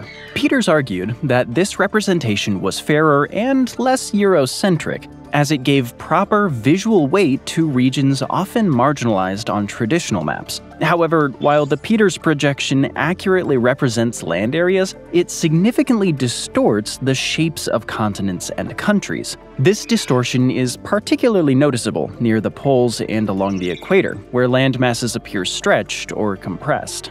As a result, despite being politically neutral, the Peters projection is far less suitable for navigation and other practical applications that require accurate shape representation. Number 48. The China-India border dispute. When talking about distorted maps, politics is often key. For example, maps of border regions, such as the Chinese-Indian border, often differ significantly depending on their country of origin. This reflects the ongoing territorial disputes which started with the 1962 Sino-Indian War. These cartographic discrepancies highlight how maps serve as powerful tools for asserting political claims and shaping national narratives, something you'll surely see again on our list. Many of these disputes can be traced back to colonial-era border agreements, such as the 1914 McMahon Line, which China has never accepted. This conflict underscores the complex historical, political, and cultural factors that continue to influence maps of this region. Fact number 47. The Great Lakes distortion. Just as with landmasses, many world maps also significantly underrepresent the size of lakes. Nowhere is this more true than North America's Great Lakes. These bodies, which contain an astonishing 21% of the world's surface freshwater, often appear as little more than small dots on world maps, leading to underestimations of their importance. The reality is that the Great Lakes are crucial for both the US and Canada, and throughout the country's histories have supported extensive shipping and fishing industries. Number 46. The omission of South Sudan. While some political map distortions are centuries old, others are more recent. When the nation of South Sudan gained independence in 2011, many maps were slow to update, continuing to show it as part of Sudan. This lag in cartographic updates highlights how maps can perpetuate outdated geopolitical realities, as the delay in recognizing South Sudan on maps reflected broader challenges with international recognition and diplomatic relations. Number 45. The misleading Arctic ice cap. Cartographic distortions are also present in places where nobody lives. Many maps depict the Arctic ice cap as a permanent, solid landmass. But in reality, the Arctic ice is constantly changing, melting, and refreezing. This failure to represent its nearly constant changes has led to numerous misconceptions about areas like climate change and Arctic navigation. The shifting nature of Arctic ice is important for global climate models and maritime routes, especially as the warming of Earth accelerates the melting process. Number 44. The distortion of Greenland. We can't emphasize enough how dramatically the Mercator projection distorts Greenland. To put it in perspective, on Mercator projection maps, Greenland appears to rival the size of Africa, when in reality, Africa is about 14 times larger. The visual impact of this distortion should serve us all as a powerful reminder of the need for critical interpretation of maps. Number 43. The exaggeration of Europe. European-made world maps, like the Mercator projection, have, as you would guess, tended to place Europe at the center and subtly, or not so subtly, exaggerate its size. This practice of Eurocentrism has widely influenced global perceptions of the continent for centuries. This placement of Europe at the center of maps reflects its historical dominance in both exploration and cartography. It's led to misconceptions about Europe's relative size and importance compared to other continents. In no small part, this was both driven by and contributed to colonial narratives about the inferiority of non-European peoples and countries. Number 42. The misplacement of Hawaii. Many world maps place Hawaii in an inset box, often positioned much closer to North America than its true location. This practice, while convenient for map layout, can lead to misconceptions about Hawaii's actual position in the Pacific Ocean. Many tourists who fly to the islands for the first time are shocked by the actual length of the trip, which takes close to 6 hours on a non-stop flight from Los Angeles, nearly the same amount of time it takes to fly from New York City to London. Number 41. The shrinking of India. One of the most striking casualties of the Mercator map's shrinkage is the country and subcontinent of India. This visual diminishment can have far-reaching consequences, potentially influencing perceptions of India's global significance, economic potential, and geopolitical weight. In reality, India covers an immense area of over 1.2 million square miles, making it the 7th largest country by land area. An accurate representation of India's size is important for understanding its extreme biodiversity, varied climate zones, and the sheer scale of its demographic and economic impact on the world stage. We've gotten through 10. If you thought those were interesting, we're just getting started. Fact number 40. The Phantom Lake Shammai. Beyond distortions of size and importance, there's also a long history of maps creating geographies that don't exist at all. In one prominent example of this, 16th and 17th century maps of Southeast Asia often featured a huge inland lake called Shammai in the region of modern-day Thailand and Laos. This non-existent lake, based on misinterpretations of local reports from early Portuguese travelers and traders, influenced European understanding of the region's geography for centuries. The myth of Lake Shammai reflects how cartographic errors fueled by incomplete or inaccurate information often persist over time and shape world events. European powers relied on these flawed maps when making decisions about trade and colonization, leading to a number of misguided expeditions and strategic miscalculations. Number 39. The Straight Line Border Myth.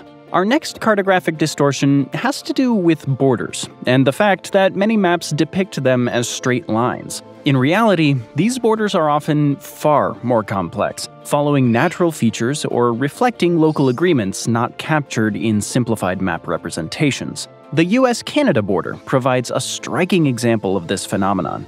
While often portrayed as a straight line along the 49th parallel, it actually deviates significantly in several places. The border weaves through the Great Lakes, heads southward to include Point Roberts, Washington, and zigzags through the Strait of Juan de Fuca. These irregularities reflect historical negotiations, geographical features, and local needs that are often overlooked in simplified map depictions. Number 38. The Isolation of New Zealand. Much like Hawaii, due to space constraints, many maps separate New Zealand and place it in an inset. This practice, while practical, can create misconceptions about New Zealand's size and position. In reality, New Zealand is remarkably isolated. It lies approximately 930 miles east of Australia, nearly 1,500 miles south of New Caledonia, and around 1,600 miles southwest of Fiji. Meanwhile, Antarctica is about 3,100 miles away. This extreme isolation has had many implications for New Zealand's cultural identity, their biodiversity, and their economic relationships. Many of the country's unique flora and fauna evolved in isolation, while its economy relies heavily on long-distance trade. Understanding New Zealand's true geographic context is crucial for appreciating its distinct place in the world. Number 37. The misplacement of the equator. Another Mercator projection distortion has to do with the equator. Some world maps, particularly those designed for classroom use, slightly misplace the equator. This is to better fit South America on a single page. This subtle distortion is generally accepted as necessary by cartographers, geographers, climate scientists, and others, as the equator is a crucial reference point for understanding global patterns. Number 36. The mythical island of Hebrazel. For centuries, European maps featured the mythical island of Hebrazel off Ireland's west coast. This phantom island, deeply rooted in Celtic folklore, persisted on cartographic records until 1873, influencing maritime exploration in the North Atlantic. Hebrazel was often depicted as a huge circular island with a river running through its center, and its legend serves as a compelling example of the intersection between cultural mythology and cartography. It highlights how imaginary lands can gain a semblance of reality through their repeated inclusion in supposedly factual maps. Number 35. The distortion of Antarctica. The Mercator projection's distortion doesn't just affect the North. Like Greenland, it also greatly exaggerates Antarctica's size. On these maps, Antarctica appears as an endlessly long strip stretching across the entire bottom of the map, rather than its true, more circular shape. This distortion has implications for understanding Antarctica's role in global climate systems, as people tend to view it as an endless and unchanging field of ice, rather than a vulnerable and quickly shrinking biosphere. Number 34. The Flat Earth Myth. In other cases, some cartographic errors themselves have been made up. Contrary to popular belief, medieval European cartographers did not widely believe or depict the Earth as flat. This misconception, popularized by 19th century writers, has led to widespread misunderstandings about historical geographical knowledge. In fact, the spherical nature of Earth was well established among educated Europeans since ancient Greek times. But the persistence of the flat Earth myth in popular culture reflects a misinterpretation of medieval worldviews and scientific understanding.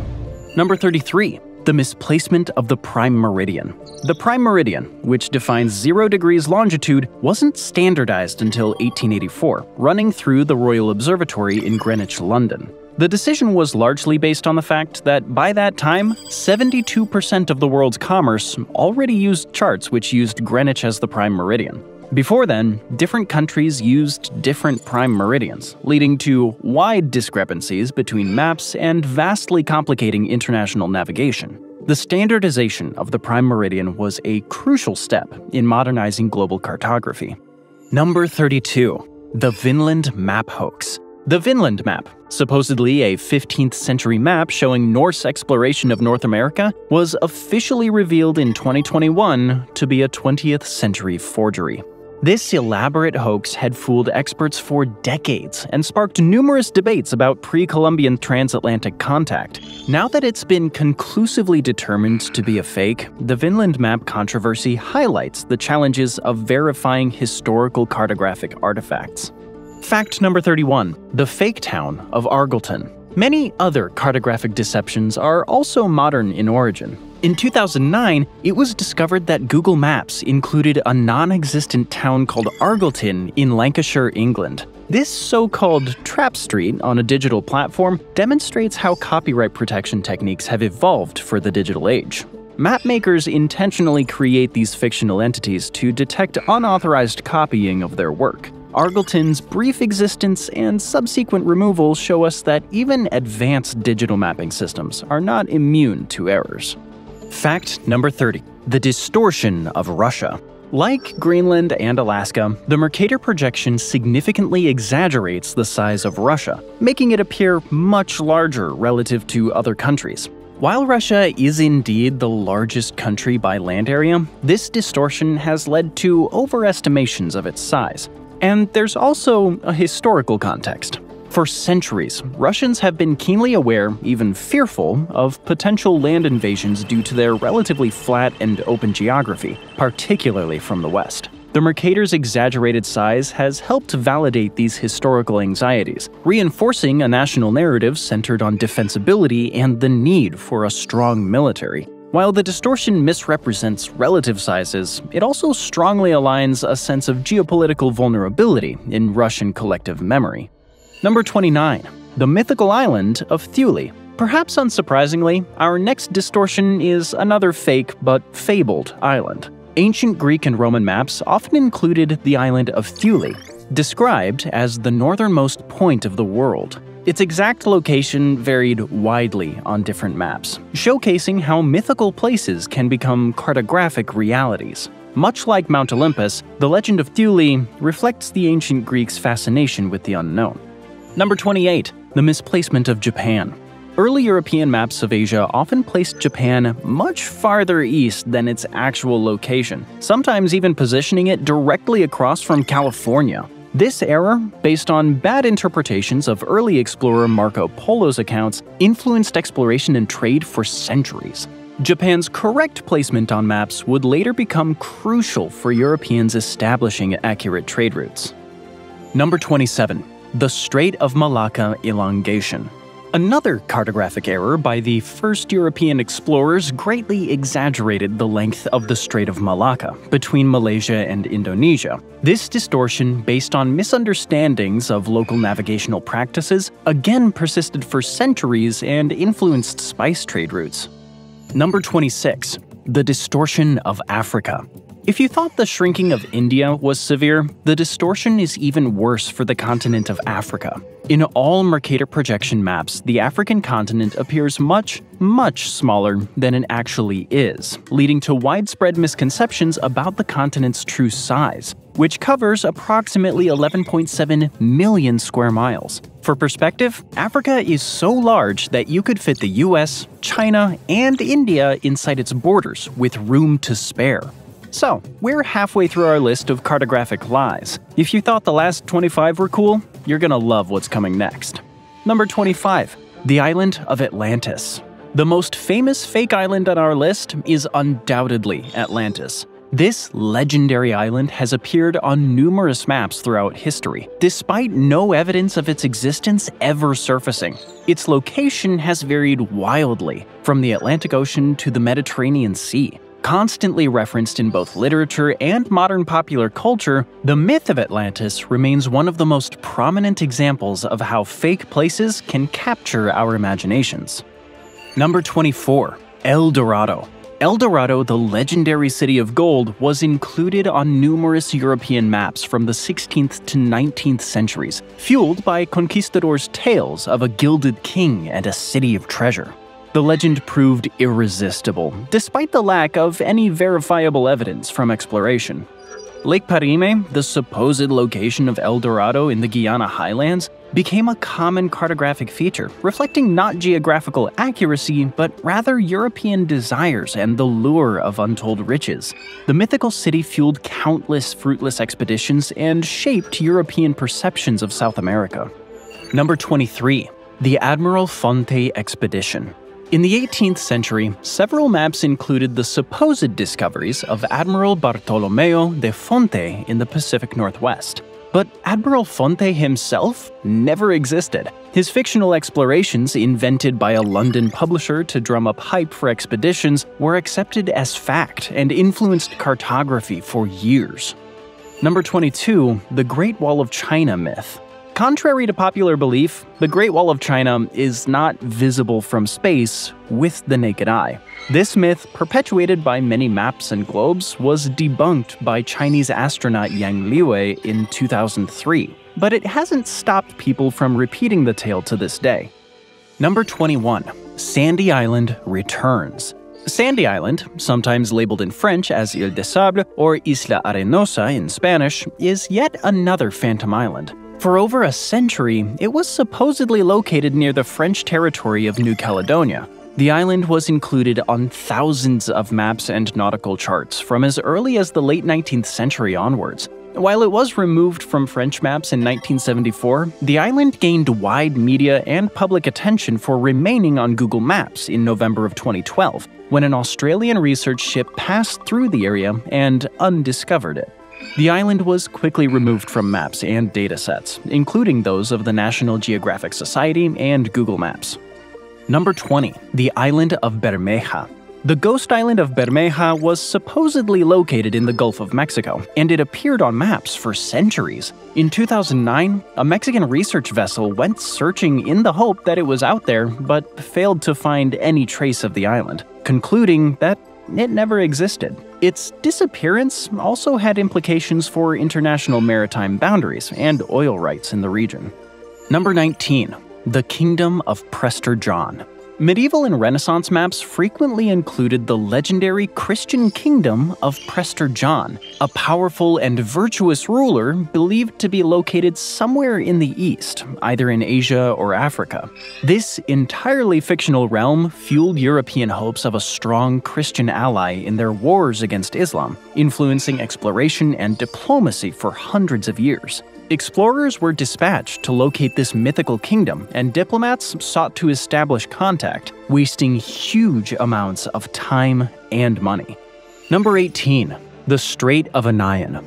Another piece of European speculation was the Strait of Anian. This semi-mythical strait, documented from around 1560, was believed by early modern cartographers to mark the boundary between North America and Asia. It was supposed to allow access to a northwest passage from the Arctic Ocean to the Pacific. The true strait was discovered in 1728, which today we know as the Bering Strait. The Strait of Anian had been generally placed nearby, but sometimes appeared as far south as California. Number 17. The Fake Islands of Lake Superior. In the grand old tradition of including fake islands, early maps of North America's Great Lakes included several non-existent landmasses in Lake Superior. These ghost islands, such as Isle Philippot and Isle Pontchartrain, appeared on maps well into the 19th century and proved to be a point of contention in territorial negotiations between the United States and Britain. Number 16. The Sea of the West. Just like Europe's habit of inventing lakes, 18th century maps of North America often featured a massive, imaginary inland sea in the American West, sometimes labeled Sea of the West or Mer de l'Ouest. Believed to be connected to the Pacific Ocean, this mythical body of water lingered on maps for decades. It wasn't until explorers and settlers pushed westward during U.S. expansion that the truth became clear. The sea never existed. Number 15. Terra Australis, the Great Southern Continent. European maps from antiquity featured a massive southern continent called Terra Australis, believed to balance the landmasses of the northern hemisphere. This hypothetical continent appeared on maps between the 15th and 18th centuries, well before the actual discovery of Antarctica. It fueled exploration and influenced geographical theories, driving voyages in search of its shores. Cartographers also used their artistic license to fill the unknown with imaginative coastlines and features. Number 14. The Mountains of the Moon. People of the ancient world, especially ancient Greek geographers, were long curious about the source of the Nile River in Egypt. A merchant named Diogenes reported that he had traveled inland in East Africa for 25 days and had found the source of the Nile. He reported that it flowed from a group of massive mountains, named the Mountains of the Moon because of their white, snow-capped peaks. These reports were accepted as true by most Greek and Roman geographers, most notably by Ptolemy, who produced maps that indicated the reported location of the mountains. Later, Arab geographers, despite having far more knowledge of Africa, also presumed the report was fact and included them in the same location. Centuries later, Scottish explorer James Bruce would undertake an expedition in search of the mountains, determining that they were most likely the mountains of modern-day Gojam, Ethiopia. Number 13. Agloe, New York, the paper town that became real. In the 1930s, mapmakers created the fictional town of Agloe, New York, as a clever copyright trap designed to catch anyone copying their maps without permission. But in a strange twist, Agloe took on a life of its own. By the 1950s, a business called Agloe Lodge Farms was established in the area, naming itself after the fake town. Agloe continued to appear on maps well into the 1990s, and even made a brief cameo on Google Maps. In 2014, the United States Geological Survey acknowledged its quirky legacy by adding Agloe, not official, to its geographic names information system. The town has continued to be a favorite fun fact for New Yorkers everywhere. Number 12. The Island of California. One of the most famous cartographic errors in history was the depiction of California as a large island, completely detached from continental North America. This misconception wasn't a fleeting mistake either. It stubbornly persisted on maps for nearly 2 centuries, from the early 17th to the mid-18th century. Even as explorers and cartographers gathered evidence proving California's connection to the mainland, the island myth endured in the popular imagination and on printed maps. Number 11. The Northwest Passage myth. Much like the Strait of Anian, many historical maps prominently displayed a navigable sea route through North America, the fabled Northwest Passage. This mythical shortcut fueled dozens of expeditions throughout the years, some of them deadly, and appeared on maps long before its actual discovery. These early representations spurred dreams of easier trade routes to Asia. The passage remained elusive until Roald Amundsen navigated it successfully between 1903 and 1906. Number 10. The Mountains of Kong. Like the Mountains of the Moon, the Mountains of Kong are a legendary mountain range charted on maps of Africa from 1798 through at least the late 1880s. The mountains were once thought to begin in West Africa, near the highland source of the Niger River, close to Tambacounda in Guinea. Despite the failure of numerous explorers to locate the range, it continued to appear on maps until late in the 19th century. Cartographers eventually stopped including the mountains on maps after French explorer Louis-Gustave Binger established that the mountains were fictitious in his 1888 expedition to chart the Niger River from its mouth in the Gulf of Guinea and through the Côte d'Ivoire. Number 9. The South China Sea. One of the most common causes of map disputes have to do with political claims over resources. The South China Sea is one such area, rife with cartographic assertions related to territorial claims. China's 9-dash line from 1947, encompassing vast swaths of the sea, is a prominent example of a cartographic claim lacking clear legal basis under international law. By depicting this line on maps, China claims to assert historical rights and sovereignty, which is contested by numerous neighboring countries. This cartographic assertion serves as a powerful tool in geopolitical maneuvering, effectively visualizing and reinforcing China's expansive territorial ambitions in the region, despite international objections. Number 8. Columbus and the New World. Possibly the most famous cartographic error in history, Christopher Columbus's claim that he had discovered India, stemmed from both real geographical misunderstandings and deliberate efforts to promote his achievements. Columbus's belief that he had reached Asia and his persistent underestimation of the Earth's circumference led to inaccurate maps with the New World much closer to the East Indies than they actually were. On top of that, Columbus often exaggerated the size and wealth of the islands he discovered, enticing further exploration and investment. These deceptions played a significant role in shaping European perceptions of the New World and influencing subsequent voyages of conquest. Number 7. German propaganda maps. During World War II, German cartographers employed deceptive techniques to bolster their narrative of victimhood and justify military aggression. Maps emphasized lost territories with significant German-speaking populations after World War I, fueling irredentist claims.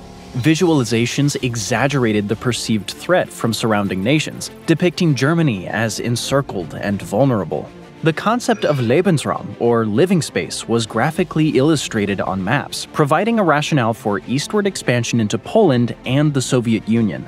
Propaganda maps reinforced notions of German racial superiority and entitlement to dominate Europe, manipulating public opinion and galvanizing support for the war effort, even as they misrepresented reality. Number 6. The Davis Land Incident. A map myth emerged in 1899 when Antarctic explorer John Davis claimed to have sighted land in West Antarctica, resulting in Davis Land being added to maps of the region.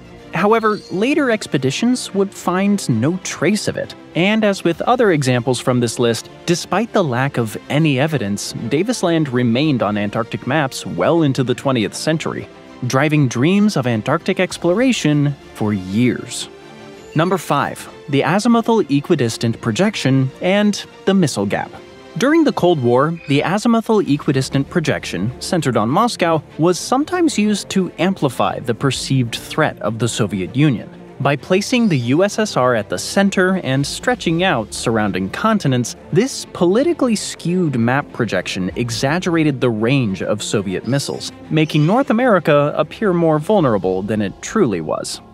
Number 4. Jerusalem as the center of the world. Medieval European maps, especially those produced by Crusaders, often placed Jerusalem at the center of the world, distorting geographical reality to reflect religious cosmology. This Eurocentric and religiously motivated view was driven by the idea that Jerusalem was the axis mundi, or the center of the world where heaven and earth meet. Such maps weren't intended for accurate navigation, but rather to inspire religious fervor and illustrate a divinely ordained world order, with Jerusalem as its spiritual and physical heart. Number 3. The Empty Quarter, Rub al-Khali. Historically, many maps of the Arabian Peninsula depicted the Rub al-Khali, one of the largest continuous sand deserts in the world, as a blank or featureless area. While the desert is sparsely populated, these blank spaces on maps often convey a misleading sense of emptiness and overall lack of importance. In reality, the Rub al-Khali has a rich but hidden history of nomadic habitation, ancient trade routes, and unique geological features. This cartographic depiction, by omitting such details, contributed to a Western-centric view of the region, exemplified by the movie Lawrence of Arabia, overlooking its cultural and historical significance. Number 2. Election maps. Today's political maps can carry misleading elements. A common example is U.S. election maps colored by county, red for Republicans, blue for Democrats. While visually striking, this approach can drastically exaggerate a party's dominance. That's because rural counties, which tend to vote Republican, cover far more land area than densely populated urban counties, which often lean Democratic. As a result, a map may look overwhelmingly red even in an election where the vote was nearly split or won by Democrats. This can create a visual bias that favors geography over population, distorting the true picture of public sentiment and voting behavior. And finally, number 1, population maps. As with many other items on our list, nearly all modern maps are deceptive by failing to accurately represent population size. Land area dominates the visual narrative in both Mercator and Peters projections, leading to skewed perception of global demographics. Canada and Russia appear incredibly vast, implying significant populations when, in reality, their populations are relatively small compared to their landmass. Conversely, densely populated countries like India and Bangladesh appear far smaller than they are, seemingly minimizing their global significance. Thanks for joining me today. I hope you enjoyed the video, and if you want to see more videos like this, then please consider subscribing and turn on notifications. It really does make a difference. Thanks again, and I'll see you next time on Map Pack. Bridges.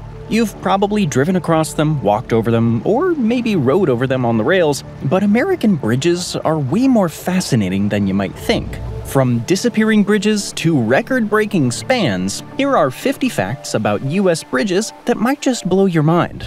Number 50. The oldest bridge still in use. Let's start with a piece of living history. The oldest bridge in the US that's still in use today is the Frankfort Avenue Bridge in Philadelphia. It was built all the way back in 1697, and it still carries traffic today. George Washington crossed this bridge on his way to his first presidential inauguration in 1789. Originally a stone arch bridge for horse-drawn carriages, it's now part of US Route 13, and thousands of vehicles drive over it daily. But the Frankfort Avenue Bridge wasn't technically an American bridge when it was built. The honor of being the first bridge built after the American Revolution goes to another bridge entirely. Number 49, the first bridge built in the USA. The Charles River Bridge was built in 1786, and it connects the Charlestown and North End neighborhoods of Boston. The bridge actually replaced a ferry that had been in use since the 1630s and operated by Harvard College. As a condition of chartering the bridge, a sum of £200 was paid annually to the college to compensate for the lost ferry income. The original bridge is long gone today, replaced by the Charlestown Bridge in 1900, and that bridge is set to be replaced by the Bill Russell Bridge in 2025. Number 48, the highest suspension bridge in the United States. From the oldest to the highest, the Royal Gorge Bridge is the highest suspension bridge in America. Built in 1929 as a tourist attraction, the bridge crosses 956 feet or 291 meters above the Arkansas River in Colorado. And it is not for the faint of heart. The Royal Gorge Bridge held the record for being the highest bridge in the world from 1929 until 2001, when it was overtaken by the Liuguanghe Bridge in China. Today, the bridge and the park around it remain a tourist attraction, complete with gondolas, a sky coaster, and even a zip line. Number 47. The Disappearing Bridge. If you had a bird's eye view of the Chesapeake Bay Bridge Tunnel, it would look like it was incomplete or had holes in it. That's because, like the name suggests, it is both a bridge and a tunnel.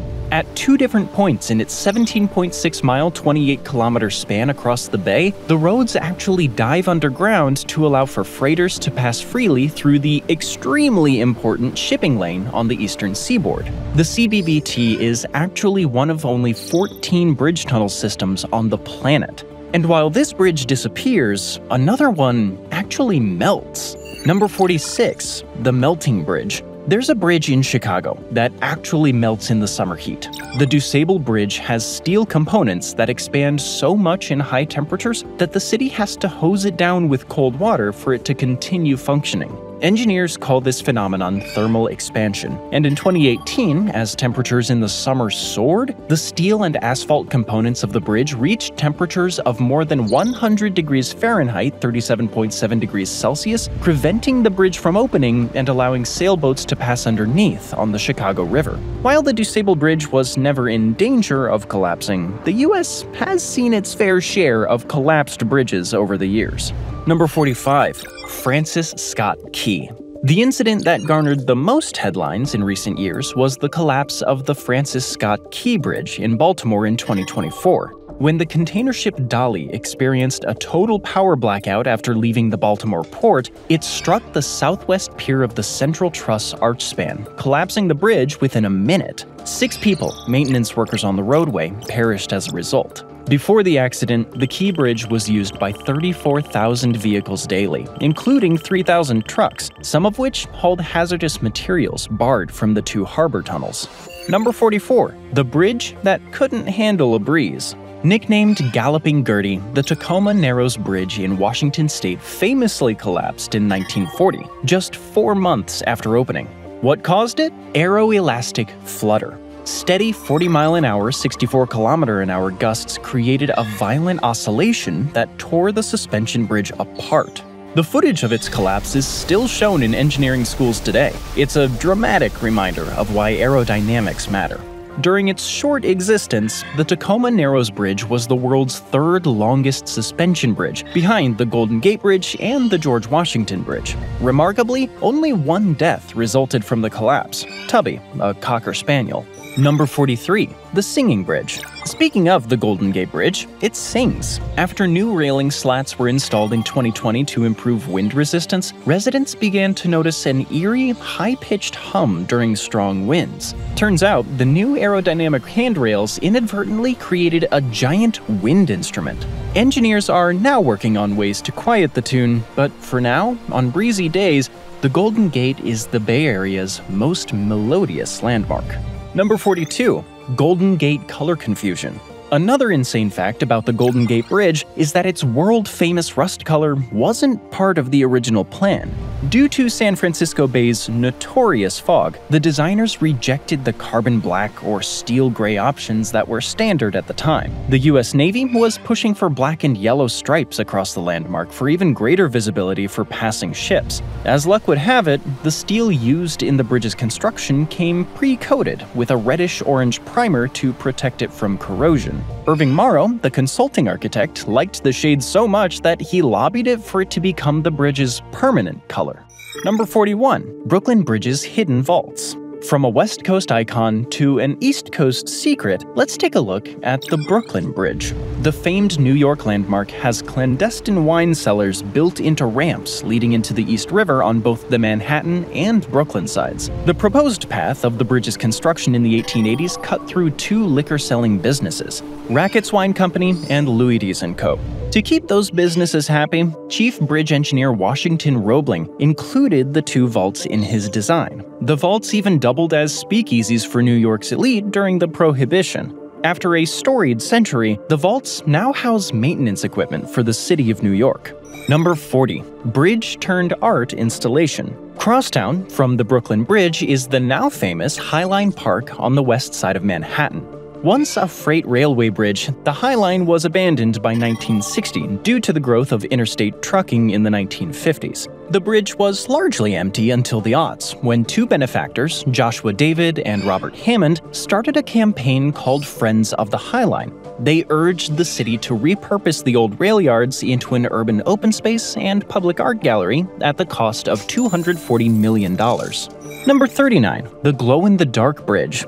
The Tillicum Crossing in Portland is unique in a few ways. It's the first major bridge in the US that was designed to allow access to transit vehicles, cyclists, and pedestrians, but not cars. But it also glows in the dark.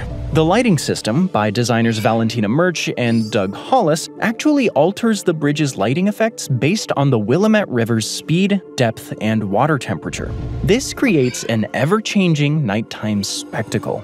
Number 38. The Animals Only Bridge. Under construction right now, and set to be completed in 2026, is the Wallace Annenberg Animal Crossing in Agora Hills, California, just outside of Los Angeles. When it's finished, the bridge will be the largest wildlife crossing in the world, connecting the Santa Monica Mountains with the Simi Hills over the 10-lane 101 freeway. The main purpose of the bridge is to provide a safe way for mountain lions to cross the dangerous freeway. In 2020, biologists found their first evidence that the mountain lions of the area were being genetically isolated and unable to breed outside a very limited area, resulting in physical abnormalities. The bridge is also expected to benefit bobcats, coyotes, gray foxes, birds of prey, skunks, rodents, badgers, black bears, fence lizards, and mule deer. Number 37. The Longest Bridge. The Lake Pontchartrain Causeway in Louisiana holds the record as the longest continuous bridge over water in the world. It's 24 miles, 38.6 kilometers long from beginning to end. That means you could stack 4.5 Mount Everests along it end to end. It's so long that at certain points, you can't see land in any direction, just water. Number 36. The bridge that a fire couldn't stop. The MacArthur Maze in Oakland, California became an engineering legend in 2007. After a fuel tanker exploded on one of its ramps, melting a portion of the overpass, commuters braced for a months-long shutdown. But engineers and crews stunned everyone when they completed repairs in just 26 days. A massive incentive bonus sped up the process, proving that fast-track construction isn't just a myth, and netting the C.C. Myers Corporation a $5 million bonus. The fact that the structure withstood the explosion without total collapse also demonstrated how modern safety features and good design can make a massive difference when disaster strikes. Number 35. The Elephant-Tested Bridge. St. Louis owes much of its growth to the Eads Bridge, completed in 1874. It was the first steel bridge to cross the Mississippi River and marked a massive leap in engineering. At the time, it was the longest arch bridge in the world, and it used compressed air caissons during construction, a technique that was innovative, though dangerous. But the bridge itself revolutionized transportation and commerce in the Midwest. And to prove it was safe, they walked an elephant across it, followed by a marching band on opening day.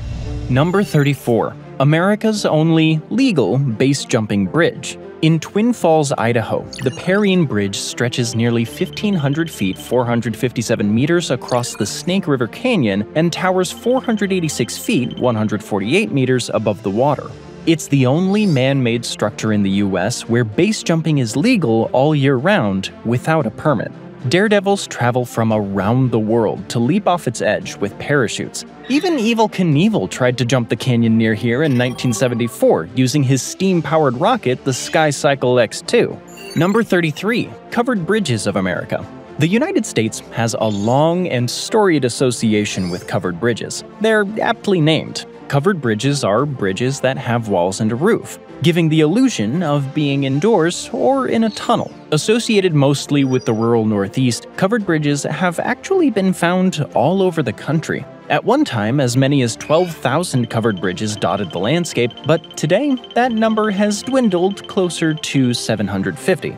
Popular myths have long been floated as to the purpose of these bridges. Some believe they were built to prevent horses from being spooked by rushing water. Others suspected the bridges helped prevent travelers from knowing exactly what kind of town they were wandering into. The real reason is far more practical: to protect the main timber trusses from the effects of the weather. Number 32, the covered bridge capital. Thanks to a best-selling book and blockbuster movie, Madison County, Iowa became synonymous with romantic old bridges. Once home to 19 covered bridges, only 6 survive today, each one a tribute to 19th century craftsmanship. The bridges of Madison County aren't just beautiful, they're historically significant too. 5 are listed on the National Register of Historic Places. They attract tourists, photographers, and hopeless romantics alike. Number 31, the Haunted Bridge. Emily's Bridge is a single-lane, 50-foot-long, 15-meter covered bridge in Stowe, Vermont. Legend has it that in the mid-1800s, a poverty-stricken girl named Emily was supposed to meet her wealthy paramour at the bridge to secretly elope against his family's wishes. When he didn't show up, Emily supposedly died at the site of the bridge. Today, the bridge is an attraction for tourists and paranormal investigators alike, with stories of claw-like scratches on the sides of cars and Emily's ghostly voice emanating from inside the bridge. Number 30, the widest bridge. We've covered the longest, now let's get to the widest bridge in the United States. That honor goes to Driscoll Bridge, which is a part of New Jersey's Garden State Parkway. The Driscoll Bridge carries a whopping 15 travel lanes and 6 shoulder lanes, making the total width at some points around 250 feet, 76 meters, which is about the height of a giant sequoia. But everything's bigger in Texas, and we've actually found one to beat it. Number 29, the bridge with the most lanes. Houston's massive Katy Freeway expansion gave birth to a monster, the widest bridge in the world by some counts. The section over Beltway 8 features 26 lanes, including main lanes, frontage roads, and HOV lanes. Technically a viaduct, a bridge built over land, this stretch redefined the phrase wide load. Built to relieve notorious Houston traffic, it's more like a sprawling transportation plaza than a traditional bridge. But even with all those lanes, traffic can still get backed up. Proof that when it comes to infrastructure, bigger isn't always smoother, but it sure is impressive. Number 28, 2 bridges in 1. In Portland, Oregon, the Steel Bridge is a rare engineering gem. It has 2 decks, and both can move. It's the only double-deck bridge with independent lifts in the world. The bottom deck, used by trains, bikes, and pedestrians, can be raised independently from the top deck, which carries automobiles. This dual-lift setup allows river traffic to pass with minimal disruption. Opened in 1912, the bridge has seen electric streetcars, diesel locomotives, and now light rail. It's a mechanical marvel, a multitasker's dream, and a vital connector in one of the country's most bike-friendly cities. Number 27, the bridge with a park on top. Dallas transformed a highway eyesore into a green oasis with the Clyde Warren Park Bridge. This deck park sits atop the recessed Woodall-Rogers Freeway and seamlessly connects the city's uptown and downtown neighborhoods. Built with concrete and steel beams, the park bridge supports trees, fountains, food trucks, and even a dog park, while cars zip by underneath, unaware they're driving beneath a public space. Opened in 2012, it reimagined what a bridge can be, not just a path over something, but a platform for something. It's become a model for urban revitalization around the country. Number 26, the Recycled Bridge. Why throw out a bridge when you can recycle it? That's exactly what happened to the original eastern span of the San Francisco-Oakland Bay Bridge. After being replaced in 2013, parts of the old bridge were salvaged and repurposed. Some steel went into creating a bike path in Oakland. Other parts were melted down for reuse in public art and architecture all over California. Even the bridge's iconic rivets found new life as paperweights and souvenirs. Number 25, the shortest international bridge in the US. In Geneva, Ohio, the West Liberty Covered Bridge stretches just 18 feet 5.5 meters across Cowles Creek, earning it the title of the shortest covered bridge in the United States. The bridge was designed by John Smolin, the former Ashtabula County engineer and the mastermind behind another record breaker, the Smolin Gulf Bridge, the longest covered bridge in the nation, stretching over 613 feet or 187 meters. Number 24. The Californian Bridge to Nowhere. There are not one, but two famous bridges to nowhere in America. The first is an actual bridge in the San Gabriel Mountains of Southern California. LA's Bridge to Nowhere was constructed in 1936 over a gap carved by the East Fork of the San Gabriel River.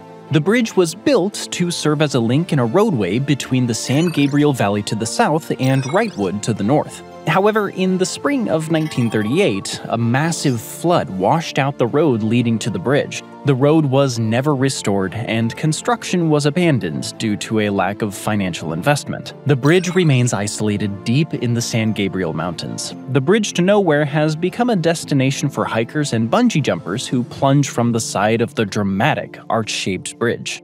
Number 23. The Alaskan Bridge to Nowhere. The Alaskan Bridge to Nowhere, officially called the Gravina Island Bridge, was never actually built. It was a bridge proposal in the early 2000s to connect the town of Ketchikan, Alaska to Gravina Island, which only had a population of 50 at the time. The cost of the bridge was an estimated $398 million. It became a national symbol of government pork barrel spending, and John McCain seized on the issue in his 2008 campaign as emblematic of the government waste he wanted to stop. The only problem? His running mate was initially for the project, before she was against it.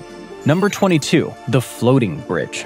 Seattle's Evergreen Point Floating Bridge, also called the 520 Bridge, is the longest floating bridge in the world, stretching over 7,700 feet, 2,347 meters across Lake Washington. It's supported by massive concrete pontoons rather than pillars or towers. The lake bed is too deep and soft to support traditional bridge piers. Instead, the bridge rides on the water's surface, flexing and swaying with the wind and waves. Number 21. The Bridge Made of Glass. Terrifying and beautiful, the Gatlinburg Sky Bridge in Tennessee is the longest pedestrian suspension bridge in North America. It stretches 680 feet, 207 meters across a valley in the Smoky Mountains, longer than 2 football fields. The center of the bridge features a 30-foot span, 9 meters, made entirely of glass. Walking across, visitors can look straight down to the forest floor hundreds of feet below. Some people love the thrill, others freeze up halfway through. Either way, it's one of the most unique bridge experiences in the country. Number 20. The Bridge of Glass. The Bridge of Glass in Tacoma, Washington is a bit of a misnomer. Opened in 2002 as a gift to the city, the 500-foot, 152-meter pedestrian footbridge connects the Museum of Glass on the Theophos Waterway to downtown Tacoma. The entire walkway is lined by glass installations and artworks by artist Dale Chihuly, who describes the bridge as the gateway that welcomes people to Tacoma. Number 19. The Bridge That Changed a Nation. Sometimes, a bridge's significance is derived from what happened there. Spanning the Alabama River in Selma, the Edmund Pettus Bridge is just over 1,200 feet, 366 meters long, but its impact on American history is monumental. Built in 1940, this modest steel arch bridge became the epicenter of the civil rights movement on March 7, 1965, Bloody Sunday. Peaceful marchers crossing the bridge were brutally attacked by state troopers, and the images shocked the nation. The event helped galvanize support for the Voting Rights Act of 1965. Today, the bridge still stands, weathered but proud. A symbol of courage, struggle, and the unfinished journey toward justice. Some bridges carry traffic, others carry history. Number 18. The Can Opener Bridge. There's a little bridge in Durham, North Carolina that became internet famous for not playing nice with trucks. Nicknamed the Can Opener, the Gregson Street Overpass has a clearance of just under 12 feet, 3.6 meters, and for years it gleefully devoured tall vehicles. Box trucks, moving vans, even the occasional rental truck all fell victim to the bridge's merciless steel beam. A webcam was set up to catch the carnage, and YouTube delivered the laughs. In 2019, the city finally raised it by 8 inches, 20 centimeters, but don't worry, it still gets the occasional bite. Number 17. The Unification Bridge. In Washington, D.C., the Arlington Memorial Bridge isn't just a bridge. It's a symbolic crossing between war and peace. Completed in 1932, it spans the Potomac River, linking the Lincoln Memorial with Arlington National Cemetery. Its location is no accident. It represents the reunification of North and South after the Civil War, with Lincoln looking toward the graves of fallen Union and Confederate soldiers. Soldiers march across it in full dress during state funerals and national events. Number 16. The Troll Bridge. Seattle's George Washington Bridge has a charming drawbridge, lovely views, and a troll living underneath. Nestled under what is also known as the Aurora Bridge is the Fremont Troll, a colossal concrete sculpture gripping a Volkswagen Beetle like it's a toy. 18 feet high, 5.5 meters, and weighing 13,000 pounds, or 5,897 kilos, about as much as an elephant. The Fremont Troll was installed in 1990 as a public art project. This one-eyed giant quickly became a cult icon and a selfie magnet. Number 15. Bat Bridge. Austin's Congress Avenue Bridge looks pretty normal during the day. 6 lanes of traffic over Lady Bird Lake. But at sunset, it becomes the stage for North America's largest urban bat colony. On late spring and summer evenings, nearly 1.5 million Brazilian free-tailed bats emerge from under the bridge in a swirling cloud of wings. Tourists flock to see it. Locals plan date nights around it. The bats even help with mosquito control. Number 14. Another haunted bridge. Built in the 1800s, the Sachs-covered bridge near Gettysburg, Pennsylvania, was used by both Union and Confederate troops during the Civil War. Some say it still is, only now they're ghosts. Visitors report strange noises, misty figures, and cold spots even in the summer heat. Legend has it, 3 Confederate spies were hanged from the bridge's trusses, and their spirits never left. Number 13. City of Bridges. Pittsburgh doesn't just have a few bridges, it has 446 of them. That's more than Venice. Nestled between the Allegheny, Monongahela, and Ohio rivers, Pittsburgh named itself the City of Bridges. The city's mix of valleys, rivers, and steel industry roots turned it into a bridge-building capital. From the bright yellow trio of sister bridges near PNC Park to the iconic Fort Pitt Bridge, Pittsburgh proves one thing: if you can't go around it, bridge it. Number 12. The busiest bridge. The George Washington Bridge carries more traffic than any other bridge in the country. Stretching across the Hudson River between New York City and New Jersey, this 2-level behemoth sees an average of over 100 million vehicles per year, about 300,000 a day. Built in 1931, it originally had just 1 level. But in the 1960s, engineers literally doubled down by adding a second deck, earning it the nickname Martha, as in George and Martha Washington. With 14 lanes, an insane skyline view, and constant traffic, it's less of a bridge and more of a non-stop concrete conga line. Number 11. The Bridge of Spies. Stretching across turquoise waters like a strand of spaghetti, the 7-mile bridge in the Florida Keys is one of the longest bridges in the US, and it absolutely feels like it. Completed in 1982, the current bridge replaces the original 1912 version built by railroad tycoon Henry Flagler. For 7 miles, 11 kilometers, you're surrounded by nothing but sky, sea, and maybe a pelican or two.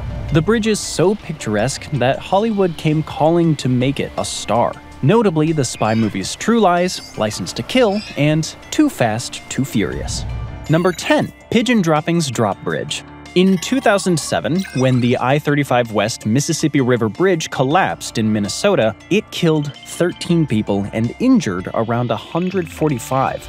Before it fell, the bridge certainly had its share of common problems, having been pounded by traffic and weakened by missing bolts and cracking steel. As experts began to analyze the failed bridge, they found considerable amounts of corrosive pigeon guano. Full of ammonia and acids, the dung likely accelerated chemical reactions that rusted the steel underneath. But as we're about to see, pigeon droppings aren't the only kind of excrement bridge traffic is susceptible to. Number 9. Dave Matthews Band Toilet Bridge. In 2004, Chicago's Kinzie Street Bridge made headlines, not for its architecture, but for what landed on it. A tour bus for the Dave Matthews Band was crossing the bridge when, for reasons that aren't entirely clear, the driver emptied the bus's septic tank through a grate in the road. Unfortunately, that grate was directly above an open-air boat tour full of unsuspecting passengers. Over 800 pounds, 363 kilos of waste rained down on the river cruise below. Lawsuits followed, fines were paid, apologies were issued, and Chicago added a biohazard from above to its list of unlikely tourist experiences. Number 8. The Stolen Bridge. In 2011, thieves in Pennsylvania pulled off the ultimate infrastructure heist. They stole an entire 50-foot, 15-meter steel bridge. They dismantled the whole thing, bolts, beams, and all, over the course of several days and sold it for scrap metal. Authorities in North Beaver Township only noticed it was missing when someone went to use it and it just wasn't there anymore. Apparently, stealing copper wiring was too small time. This crew leveled up to whole bridges. Number 7. The bridge that launched 1,000 commercials. Perched dramatically along California's Highway 1, the Bixby Creek Bridge is a superstar. Built in 1932 during the Great Depression, this concrete arch spans 714 feet 218 meters across a rugged canyon and stands 280 feet or 85 meters high. Thanks to its jaw-dropping location and sleek design, it's been featured in dozens of commercials, TV shows, and numerous Instagram selfies. It's one of the most photographed bridges in the world, even if half the people shooting it don't even know its name. Number 6. The bridge that's technically a dam. Hoover Dam isn't just a dam. It's also a bridge you can drive across. Completed in 1936, it carries a road right across the top. Since 2010, however, through traffic has been diverted to the Mike O'Callahan-Pat Tillman Bridge. But for years, it was the main route for trucks and travelers, which meant your GPS could tell you to drive on a dam. Vehicles can still use the bridge on top, but the Arizona entrance is closed. Visitors can drive along the bridge and gaze at the engineering before turning around and going back the way they came. Number 5. The highest toll bridge. New York's Verrazzano Narrows Bridge, connecting Staten Island and Brooklyn, holds the title for the highest bridge toll in the US, at one point reaching up to $19. Opened in 1964, it was the world's longest suspension bridge at the time. The bridge spans 13,700 feet, 4,176 meters, and offers stunning views of New York Harbor. Despite the hefty toll, it remains a vital artery for commuters and a key feature of the city's skyline. Its name honors Italian explorer Giovanni da Verrazzano, the first European to enter New York Harbor. Number 4. The Route 66 Icon. The Chain of Rocks Bridge near St. Louis, Missouri is famous for its 30-degree bend in the middle, a design quirk to avoid a water intake tower. Opened in 1929, it served historic Route 66 travelers until 1970. Now a pedestrian and cycling path, it offers panoramic views of the Mississippi River. The bridge's unique angle and historic charm have made it a favorite for photographers and history buffs alike. It even featured in the 1981 film Escape from New York, doubling as the fictional 69th Street Bridge. Number 3. The Spiral Bridge. Built in 1895, the original Hastings Spiral Bridge in Minnesota wasn't just unique, it was dizzying. Rather than a standard ramp, the bridge featured a spiral approach that wound traffic in a 360-degree circle before crossing the Mississippi River. Locals wanted the bridge to end in the bustling downtown area rather than bypass it. While the original was demolished in 1951, it still lives on in local memory. Today, the town proudly celebrates its legacy with a festival and slightly more direct bridges. Number 2. The State of U.S. Bridges. Out of the over 600,000 bridges in the United States, approximately 6.8%, that's about 42,000, are rated in poor condition as of 2024. These bridges aren't necessarily on the brink of collapse, but they do require significant maintenance or replacement. Despite ongoing efforts and federal investments, such as the Infrastructure Investment and Jobs Act, the pace of repairs is gradual. Many of these aging structures continue to support daily traffic, underscoring the importance of sustained infrastructure funding and attention to ensure safety and functionality across the nation's transportation network. And finally, number 1, the first bridge. Long before steel and concrete, there was the Bering Land Bridge, arguably the OG of American bridges. Around 35,700 years ago, during the last ice age, sea levels dropped and exposed a 600-mile-wide, 966-kilometer landmass between Siberia and Alaska. It wasn't a bridge in the modern sense, no toll booths, no traffic jams, but it may have carried the first humans into North America. This ancient crossing connected continents, sparked migrations, and shaped the very population of the Western Hemisphere. Thanks for joining me today. I hope you enjoyed the video, and if you want to see more videos like this, then please consider subscribing and turn on notifications. It really does make a difference. Thanks again, and I'll see you next time on MapPack. America is in crisis. From collapsing roads and crumbling bridges to cities drowning in floods, things aren't just bad, they're actually getting worse. Here's the truth about why America might just be falling apart. To begin with, the US is huge, enormous. New York to Los Angeles is almost a 2,800-mile, 4,500-kilometer drive, and that's before we talk about getting to Hawaii or Alaska. And this size unexpectedly contributes to a weird business phenomenon: the domination of corporations over small businesses in the US. While corporations are tightening their hold on markets everywhere, it's more pronounced in the US. Small businesses face massive hurdles, from navigating 50 different sets of state laws and taxes to dealing with time zones and vast geographic distances. Expanding nationwide means costly legal and accounting support, plus higher logistics expenses, challenges that large corporations can easily absorb. According to consulting firm McKinsey, this imbalance is far less severe in countries with smaller geographic footprints, where scaling a business is simply less complex. The size of the country also creates a problem when trying to create public transportation networks, especially efficient cross-country rail, which, as you'll notice, the US hasn't really developed. For people, at least. It doesn't help that most major population centers are on the coast, with almost 3,000 miles, 4,800 kilometers of land between them, about the distance between London and Beirut, Lebanon. That leads to people preferring air travel by a large margin, and public overland transport suffering severe underinvestment. Perhaps that's why most Amtrak trains in the US travel between 110 and 145 miles an hour on the Northeast Corridor. That drops to 40 to 50 miles an hour on long-distance routes. On the other hand, Trainline points out that many trains in Europe frequently reach up to 200 miles an hour, 320 kilometers an hour. So if you'd rather fly, we get it. But buckle up, because if you thought the trains were bad, wait until you hear about the airports. Airports Council International estimates there's a $42 billion shortfall in funding airport infrastructure. Aviation research firm Skytrax ranked airports around the world, and only 6 US airports made the top 50, with Houston Hobby ranking the highest at just number 27. While this might sound great to some, considering the US's financial power, size, and status in the world, you would expect more US hubs near the top.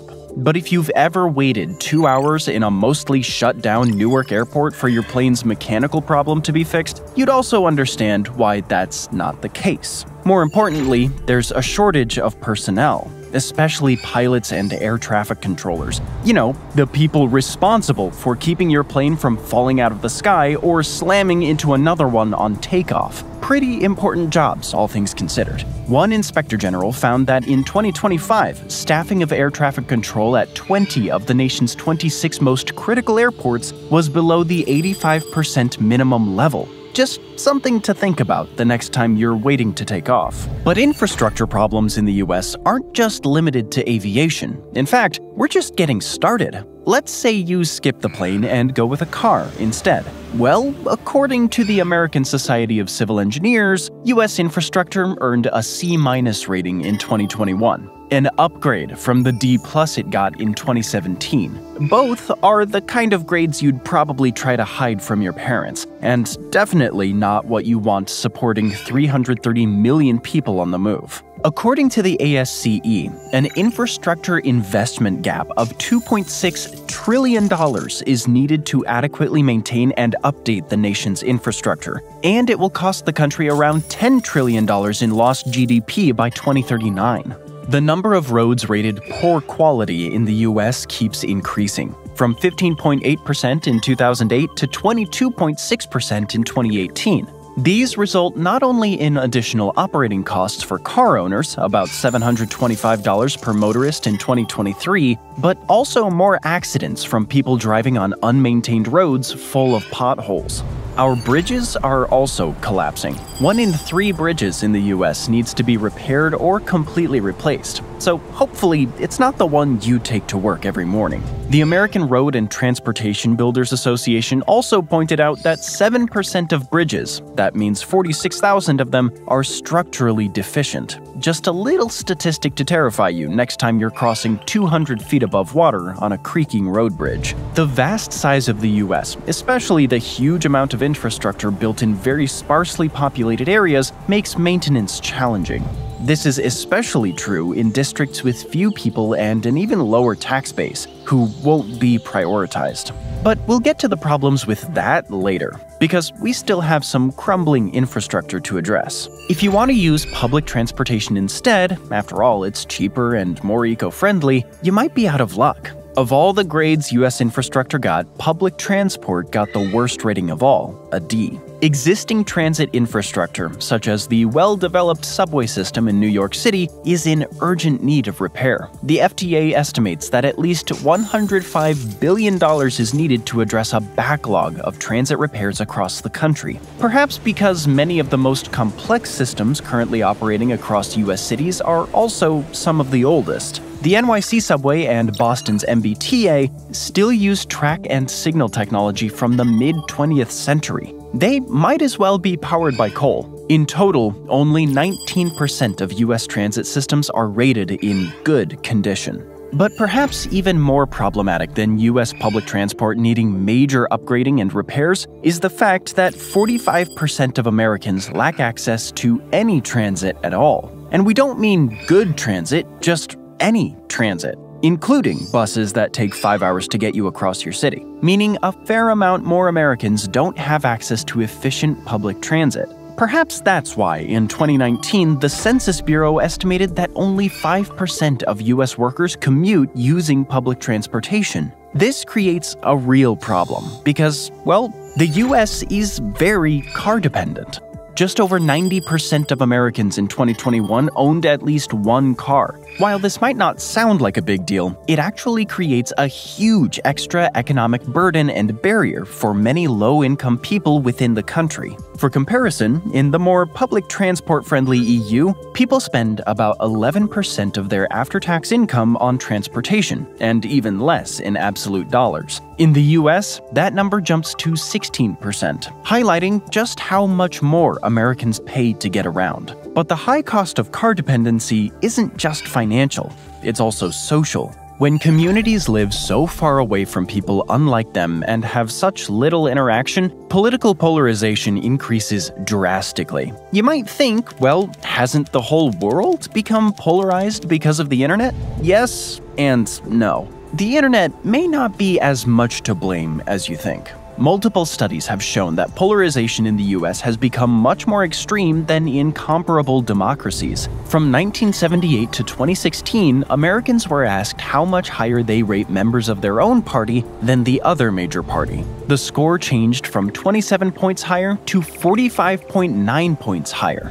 Scores also increased in Canada, New Zealand, and Switzerland, but much less so. And in Norway, Australia, and Sweden, polarization actually decreased. An analysis by RAND found that 30% of the growth in polarization in the U.S. House of Representatives is caused by the voluntary geographic clustering of voters into neighborhoods of people like them. And in rural America, where both infrastructure and law enforcement are stretched to their limits, the consequences can be especially stark. Speaking of crime, the very sparsely populated and often hard-to-access rural areas of the U.S. make policing some communities almost impossible. This is unfortunately extra true in Native American reservations, which generally don't have the funds to hire the amount of police necessary to patrol massive areas. It's also evident in Alaska, where many communities are only accessible by helicopter or dog sled. For example, in 2005, a man in the Alaskan village of Nunam-Ikwa assaulted a friend, beat his wife, and proceeded to assault his stepdaughter. Locals called the nearest police, 155 miles, 250 kilometers away in Bethel. They had to charter a plane to arrive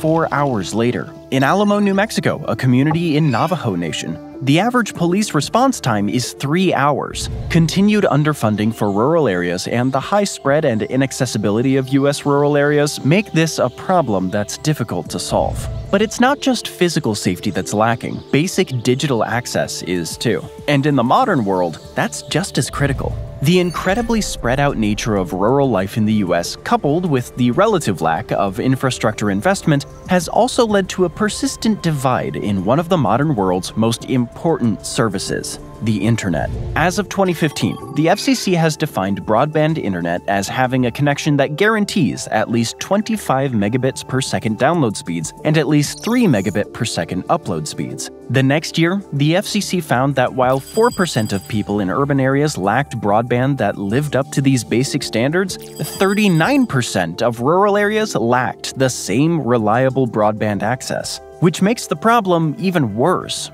Rural residents who live farther from banks, stores, and government offices would benefit the most from reliable internet access, using it to order supplies, access services, and handle tasks online. Yet they're often the ones with the least access to it. In 2021, the FCC found that 14 million Americans, mostly in rural areas, don't have access to any broadband network. And the FCC's estimate was on the low end. Other reports have found almost triple that number to lack access to reliable internet. While modern technology fails to reach some communities, older systems of discrimination continue to hold others back by design. Starting from the 1930s, redlining was a practice of labeling black majority and other mostly minority residential areas as hazardous. This was done in order to deny them mortgages and insurance, leaving residents unable to attain homeownership and build wealth. This also led to disinvestment in those communities and kept low-income workers, especially black workers,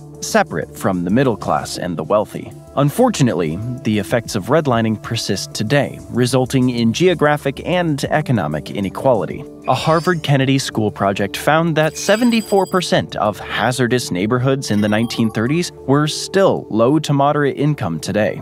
Meanwhile, 92% of the best neighborhoods are moderate to upper income. Worse still, 64% of hazardous neighborhoods are still majority-minority, while 91% of best neighborhoods are majority-white. That geographic inequality doesn't stop at housing. It also extends to how much people are forced to spend just to get to work, school, or the grocery store. Transport spending is not created equal. In the EU, spending a higher proportion of income on transport tends to correlate with having a higher income to begin with, the purchase of multiple, more expensive cars, and so on. In the US, it's exactly the opposite. As of 2022, low-income households in the country will spend around 30% of their after-tax income on transportation. That's because they often have no choice but to buy a car and pay for gas and insurance they can barely afford anyway, all thanks to having no access to public transportation. It also makes it very hard for the lowest income workers to build up wealth or even stay financially afloat. That leads to other issues, too. Like in 2023, the US was the second highest polluter per capita after Russia, with a total output of 18 metric tons of carbon dioxide emissions per capita. And greenhouse gas emissions from transportation make up 28% of total US greenhouse gas emissions. Meanwhile, motor vehicles accounted for 83% of that. On the flip side, in Japan, a country with well-developed public transportation networks, emissions per capita are much lower, 7.59 metric tons, and only 19% of these lower emissions are related to transportation. Unfortunately, without a massive rehaul of the country's basic infrastructure, US car dependency will continue, exacerbating the country's issue with smog and pollution. Not to mention the traffic. The US has absolutely horrific traffic. A 2018 study by transportation analytics firm INRIX found that congestion on the roads cost the US economy $87 billion that year. And that's before the cost to your mental health when the guy in front of you is on his phone and makes you miss the green light. But traffic makes sense for a country where you have to hop in your car for literally everything. A trip to the supermarket, the pharmacy, a playground, your local school, and your office. That all adds up to a lot of cars on the road at all times. In 2019, the US had an average commute time of 27.6 minutes each way. And in 2022, according to the AAA American Driving Survey, drivers made an average of 2.44 driving trips per day, spending 60.2 minutes behind the wheel daily. Of those hours spent behind the wheel, 43 were because of traffic, according to INRIX Transportation Analytics Company. That's a full work week or a full weekend out of your life every single year. But it's not just the lack of public transportation making the US car dependent. The whole country is built around cars. There's a complete lack of walkable cities in the US, which not only makes cars mandatory, but is also slowly killing us, both socially, you'll see why soon, and physically. A 2024 study by Nature found that in the top 50 most walkable cities in the world, US cities ranked nowhere. Most cities were in Europe and Asia, and even famously walkable New York City got excluded because, well, though Manhattan may be walkable, other boroughs, not so much. No wonder a Green Deck study by National Geographic found that out of 17 rich countries, the US walks less than anyone. Another study in sustainability found that only 12% of all trips in the US are walked, mostly due to horrible pedestrian infrastructure and city design. This is half the walking rates of countries like Finland, Germany, France, and the UK. Not great for a country facing increasing rates of obesity, low rates of activity, and, as the American Journal of Medicine states, losing at least $24 billion a year in extra healthcare expenditures because of physical inactivity. The other problem with a lack of walkability is, again, the impact it has on small businesses. If everything is a car ride away, most people figure they might as well drive 20 minutes to a big box store like Walmart or Kroger, where the selection is larger, instead of walking 5 minutes to the local corner shop. This is incredibly prevalent in rural areas, where big chains have completely wiped out local businesses in multiple communities. The University of Wisconsin-Madison found that small stores or restaurants usually cannot compete with chains on advertising, but they can do better with a location on an already busy street. Additionally, pedestrians and cyclists outconsume drivers over the course of a month. And those neighborhoods that are built for walking tend to have better funded schools, the kind only wealthier families can usually access. Because, unlike in many other wealthy countries, where you're born in the US often plays a much bigger role in the quality of education you receive, the healthcare that is available to you, and even economic opportunities you can access. School funding is a big function of geography in the US, as funds for public education often come from property taxes. That means that wealthier areas are able to invest far more in their school and kids than poor areas. It creates one of the worst inequalities when it comes to school funding and educational outcomes in the rich world. Which may be why, as the New York Times found, students in the richest school districts are often 4 grade levels ahead than those in the poorest districts. That's a gap that's very hard to overcome later in life. The US seems comfortable with everyone needing to own a car, mainly because it allows their investment in transportation infrastructure to remain at the underwhelming percentage it's at now. Even with all the repairs absolutely everything in the US apparently needs, the USA invests less in transportation infrastructure than most other wealthy countries as a percentage of GDP. France, Germany, the UK, and Japan all lurch ahead, with China coming out at the top. Compared to the US average of 0.5% annual investment, the UK invests 0.9%, Japan invests 1.1%, and China invests a whopping 4.8% of its GDP in transportation infrastructure. We can only assume that by 2030, half the Chinese population will be zipping about in electric SkyTrains with that amount of investment. But crumbling roads aren't the only concern. America's outdated energy grid is on the verge of failure, and that affects everyone. Energy grids in the US are severely overstretched, and their quality varies a lot depending on the state because of the US's political structure. This may explain why the US grid experiences more blackouts than any other developed country. According to the Department of Energy, 70% of transmission lines are over 25 years old. As you can imagine, the energy demands of a society rapidly adopting AI are much higher than ones who waited 30 minutes for their computer to connect so they can use MSN Messenger. That means the lack of updates is a real problem. Severe weather, like recent fires in California or the 2021 Texas snowstorm, can lead to days-long blackouts, leaving residents without power, heating, and communications. These power outages cost U.S. businesses $150 billion annually, in addition to the disruption and sometimes outright risk to residents. And the U.S.'s peculiar geography and massive size, particularly the amount of power deferred to states, is also behind this stunning lack of investment. Most countries pick up the transportation infrastructure tab at the national level.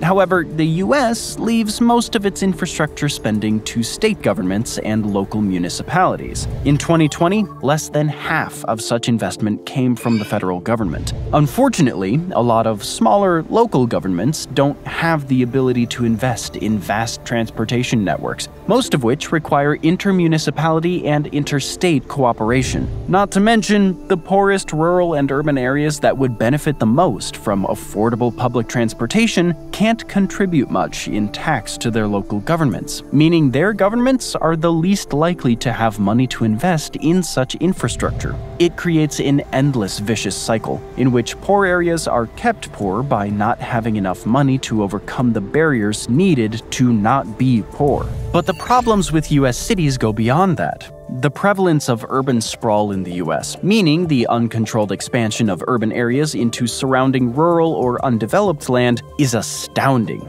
It causes multiple issues, which we'll get into, but the first one is environmental, and that's only going to get worse as US cities rapidly expand. Scientists in the US Forest Service predict that urban and developed land areas in the US will increase by between 41 and 77% by 2060. This will lead to a loss of 16 to 34 million acres of forest in the contiguous 48 states. That's bad news for, well, anyone in the states hoping to keep breathing fresh air while also having a big carbon sink around to moderate the climate.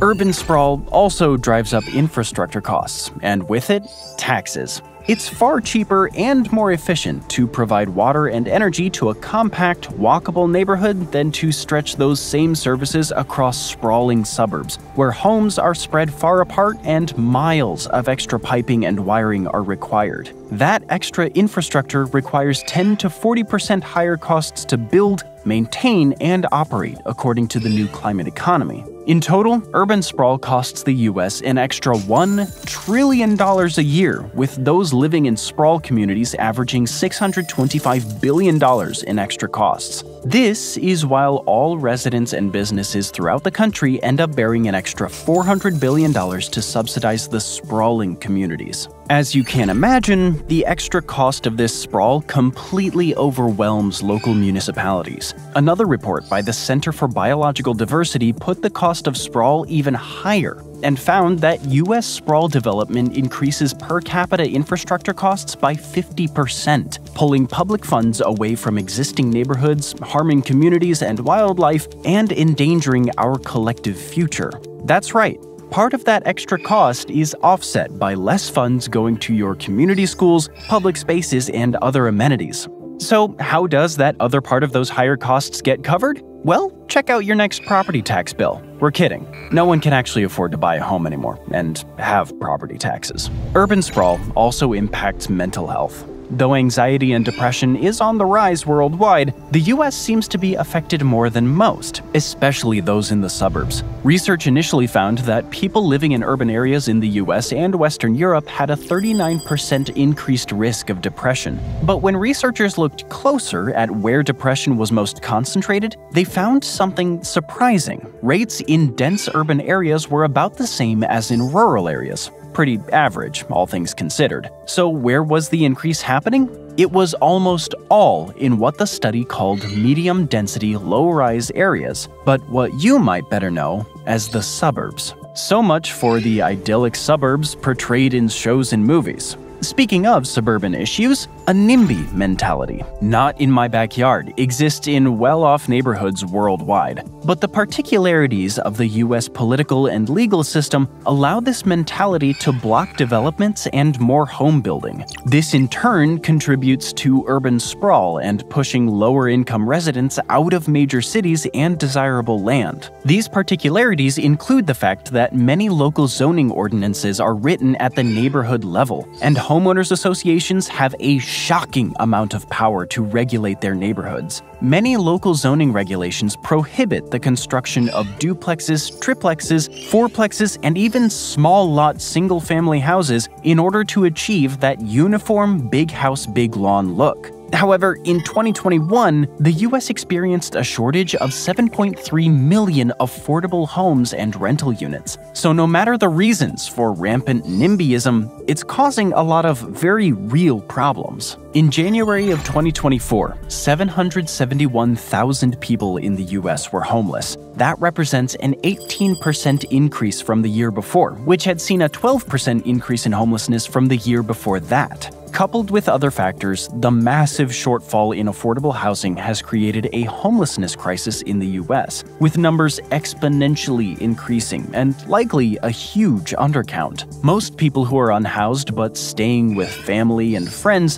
do not seek out public shelters to sleep in or report themselves as homeless. Most Americans still dream of a detached house with a yard as the ideal living situation, a marker of having made it and achieved the American dream. 60% of Americans live in detached homes compared to 35% of those in the EU, and a full 76% of Americans prefer detached houses. This restricts housing supply even on a cultural level, as it makes many Americans fundamentally opposed to the development of multifamily units and innovative housing, contributing to housing shortages. It doesn't help that some of the services municipalities have to provide to sprawl communities like water are already relying on rapidly decaying infrastructure. The pipes and filtration systems for water are so in need of maintenance that, according to the EPA, 6 billion gallons of treated water are lost every day. That's almost 10 times the volume of water that would fit in the Pyramid of Giza.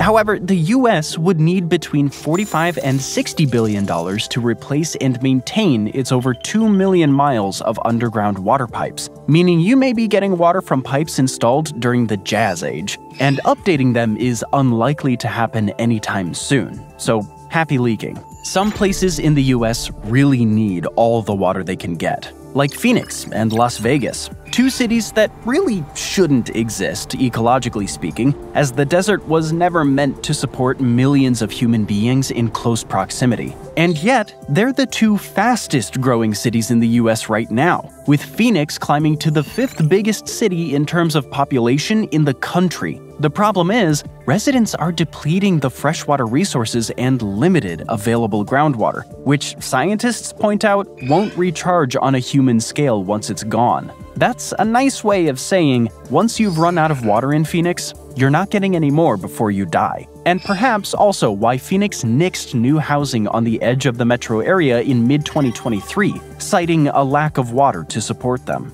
People continue to flock to Las Vegas and Phoenix, partly because they have relatively affordable real estate compared to the coastal cities. Of course, the reason real estate is relatively affordable is because most people throughout history made the completely sound, logical decision that they didn't want to live in the middle of a desert, a place where summer temperatures frequently pass 100 degrees Fahrenheit. Unfortunately, the cost of living crisis trumped reasonable decisions a long time ago. And that's becoming a bigger problem as the 5 fastest growing states, Florida, Texas, Utah, South Carolina, and Nevada, include 2 of the highest risk areas for climate change, Florida and South Carolina. And Texas isn't far behind, coming in at 7th highest risk. California, Arizona, and Nevada are at war, a water war. But not the one where they playfully run around shooting water pistols at each other. This is literally a fight for who gets access to more water resources, and therefore, who gets to support more of their population and agriculture in the future before it all runs out anyway.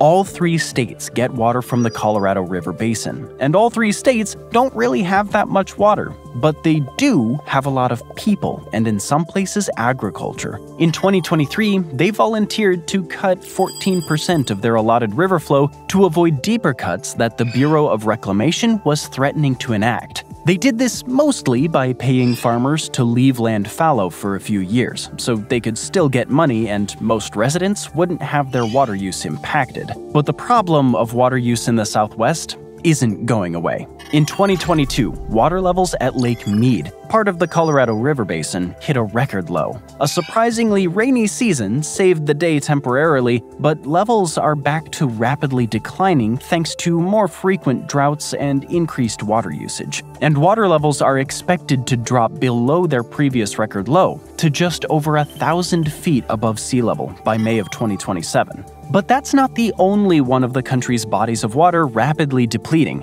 Droughts have hit large parts of the US, and water resources are not renewing. In 2022, the Colorado River was flowing at just 50% of its historical average, making it the most at-risk river in the United States. And the Rio Grande was rapidly drying up too. Together, these 2 rivers supply drinking water to 59 million people and support vast stretches of farmland across the Southwest. Speaking of water issues, over 15,000 dams in the US are classified as high hazard potential. In everyday terms, that means if they failed, it would likely kill people. That's not so bad if they're being maintained and up to code, but the bad news is 2,300 of them are also rated as being in poor or unsatisfactory condition, which is a problem. Whether you rely on that dam for your water supply or just don't want to be nearby if it collapses, keeping it functional is kind of important.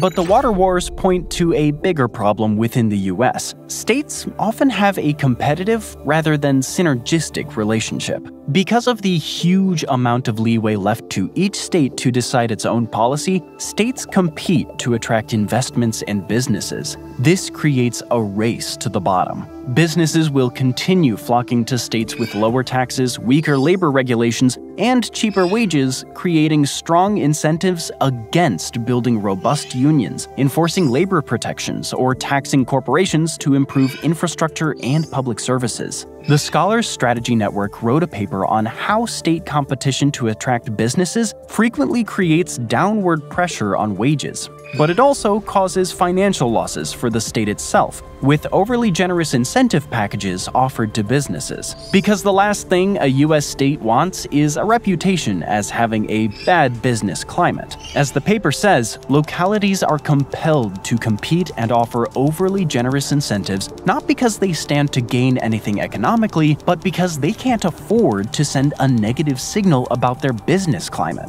The competition has only become more cutthroat as the economic futures of different regions of the US are starting to diverge. For decades, up until about 1980, the poorer areas of the US, like the Southeast and Southwest, were slowly catching up to the richer areas, New England, the Mideast, and the Far West. Unfortunately, since 1980, that trend has reversed. In 1980, when the Bureau of Economic Analysis measured the per capita income relative to the national average, they found that the lowest performing area, the Southeast, had a per capita income equal to 87% of the US average. The highest performing area, the Far West, had a per capita income equal to around 112%. By 2017, the income gap between regions had widened dramatically. New England surged to 125% of the national average income, while the Southeast lagged behind at just 87% still. This growing divide comes at a time when geographic mobility is declining.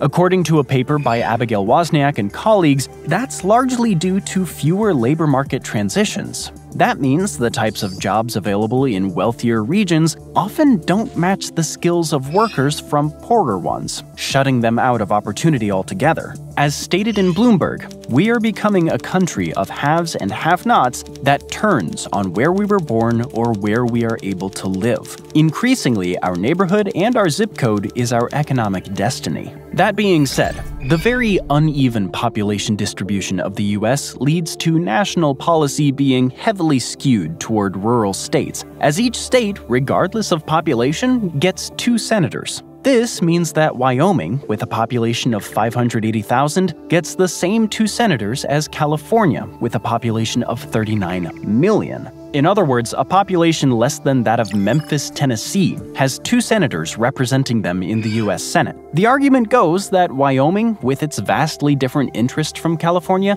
deserves an equal voice, even if it has just 1/67th of the population. It's a fair point, and one that fuels ongoing debate, but since rural states tend to be less populated, this means the balance of power in the US is often tipped toward rural interests, values, and general world views, even when it might not align with the majority of the population. According to 538, the US population is fairly evenly split. 25% rural, 23% small town, 27% suburban, and 25% urban. But the Senate doesn't reflect that balance. Its composition skews heavily toward rural America, effectively representing a population that breaks down closer to 35% rural and just 14% urban. Politicians still seem to strangely leave a lot of rural infrastructure neglected. The poor state of roads and public transportation we mentioned before is just one example, because it's much worse in rural areas. In large swaths of the South, Midwest, and West, the poor and elderly are often isolated because of large commuting distances and a complete lack of public transportation. For example, the nearest supermarket for the average US resident was 0.9 miles, 1.5 kilometers away. For the average urban resident, 0.7 miles away. For the average rural resident, 3.2 miles away. And that doesn't mean the nearest supermarket will always have the best selection, quality, or everything you need. So the distance to the third nearest supermarket for rural residents, 6.2 miles away.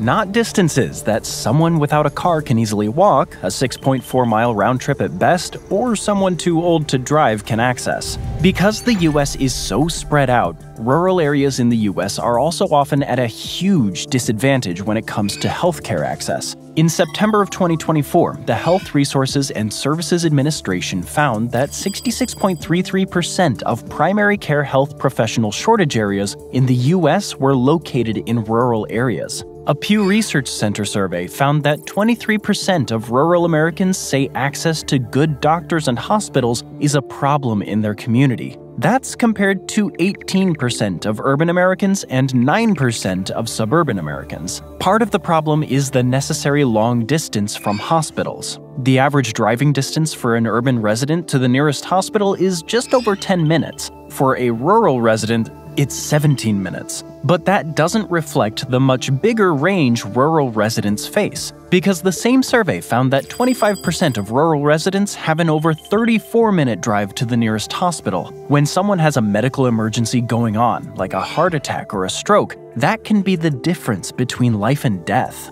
So, richer and poorer students don't interact in school, and increasingly, richer and poorer people don't interact at all. Since wealth is often correlated with race, this means there are less interactions across racial lines as well. A paper by Miss and Rowe found that from 1970 to 2020, overall economic inequality in the US increased by 14%. Simultaneously, neighborhood economic segregation increased by 38%, workplace economic segregation increased by 57%, and school economic segregation increased by 69%. It's a troubling sign for future interactions between rich and poor families who have been kept apart since childhood. Rich and poor people in the US are, quite literally, living, working, and studying in completely different places. That divide has led to a massive increase in general geographic inequality throughout the country. Median household income for the richest 20% of American counties is more than double the median household income of the poorest 20% of counties.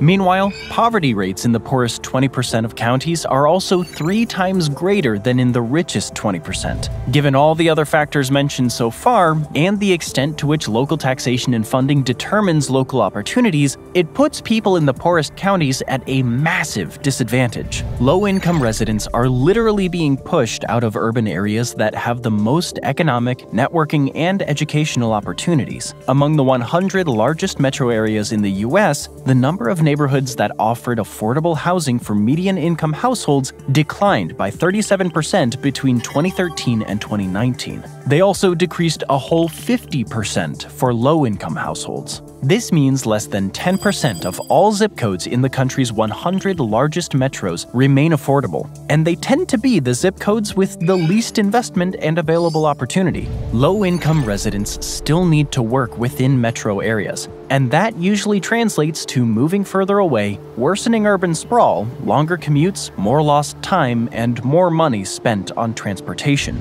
Brookings found that between 2000 and 2012, the number of jobs available to residents in a major metro area within their typical commute distance fell by 7%. However, the shift was much more pronounced for both low-income and Black and Hispanic residents. The number of jobs available to poor people fell by 17%, while the number of jobs available to Hispanic and Black residents fell by 17% and 14% respectively. These huge inequalities due to the country's geography and resulting political structure creates a very unequal playing field from birth, much more so than in many other countries. The most used measure of inequality is the Gini coefficient, ranging from 0 to 1. The higher it is, the more unequal a society is. The average Gini coefficient for OECD countries is 0.316, and 20 European countries fall between 0.22 and 0.32. The US, on the other hand, stands at 0.42. Higher inequality has also led to decreasing social mobility,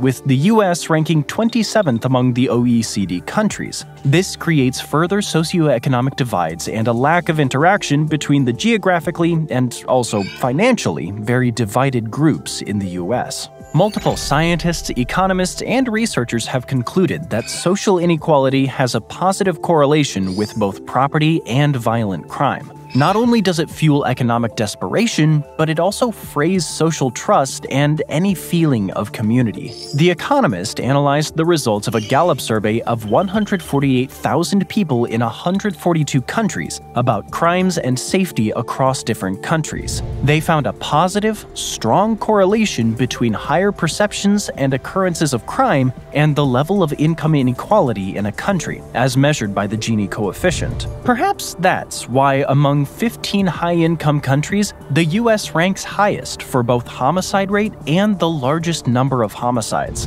Because of the US's huge size, disaster response is also often, well, a disaster. FEMA, the Federal Emergency Management Association, cannot pre-position emergency vehicles, equipment, supplies, and response teams across all 48 states, and then also Alaska, Hawaii, and Puerto Rico. So when a disaster occurs, there are often delays in response, especially if equipment and teams have to travel a long distance. This was especially evident when Hurricane Maria hit Puerto Rico. The distance, not to mention the damaged ports and roads, made mounting an effective response difficult. Because the US is so large, sometimes major disasters will strike simultaneously as happened in 2020 with hurricanes in Louisiana and wildfires in California. The FEMA response was stretched very thin, leading to devastating outcomes. The US is facing a home insurance crisis because of them. Insurance companies are either charging unaffordably high premiums in high-risk areas or withdrawing from them altogether, leaving homeowners in the lurch. Though several areas around the world are affected by climate change, insurance companies in the US have more regulatory leeway to raise premiums than in most places. The country has faced a series of high-profile disasters like wildfires in the west and hurricane damage in the southeast. That led to home insurance non-renewal rates skyrocketing in 2023, rising in 46 states. Even in places where people managed to keep their home insurances, rates rose an average of 24% in 3 years, from almost $2,600 annually in 2021 to $3,300 on average in 2024. The massive size and very different priorities of different parts of the country have led to conflicting interests when it comes to climate change priorities. The Gulf wants to boost the use of oil and gas, as that is one of its major industries. It produces a third of global oil and 17% of global gas. States already facing major climate risks like California are pushing for stricter emissions targets to help curb the damage. Meanwhile, Mountain West states are locked in battles over water rights, as many of their cities were built in areas with unreliable and shrinking water supplies. This leads to a patchwork, inconsistent, and often conflicting approach to climate change, with different emission standards, regulations, and green tech incentives across the country. And the consequences are already hitting home, especially in some of the nation's biggest cities. Online insurance marketplace Policy Genius assessed which 10 US cities are most at risk for climate change. The list they came up with is troubling, particularly because it includes 3 of the 10 biggest US cities. Of the 10 cities most at risk, LA is ranked 7th, Jacksonville is ranked 4th, and Houston, the 4th most populous city in the nation, is ranked at the very top. Each city is listed for different reasons. LA because of wildfires, sea level rise, and air quality. Houston because of hurricanes, air quality, and the fact that it's the fastest sinking urban area in the country. And Jacksonville because of, well, everything. All that doesn't change the fact that almost 7.3 million Americans are living in some of the country's biggest metro areas that are at the highest risk of becoming completely unlivable. Thanks for joining me today. I hope you enjoyed the video, and if you want to see more videos like this, then please consider subscribing and turn on notifications. It really does make a difference. Thanks again, and I'll see you next time on MatPack.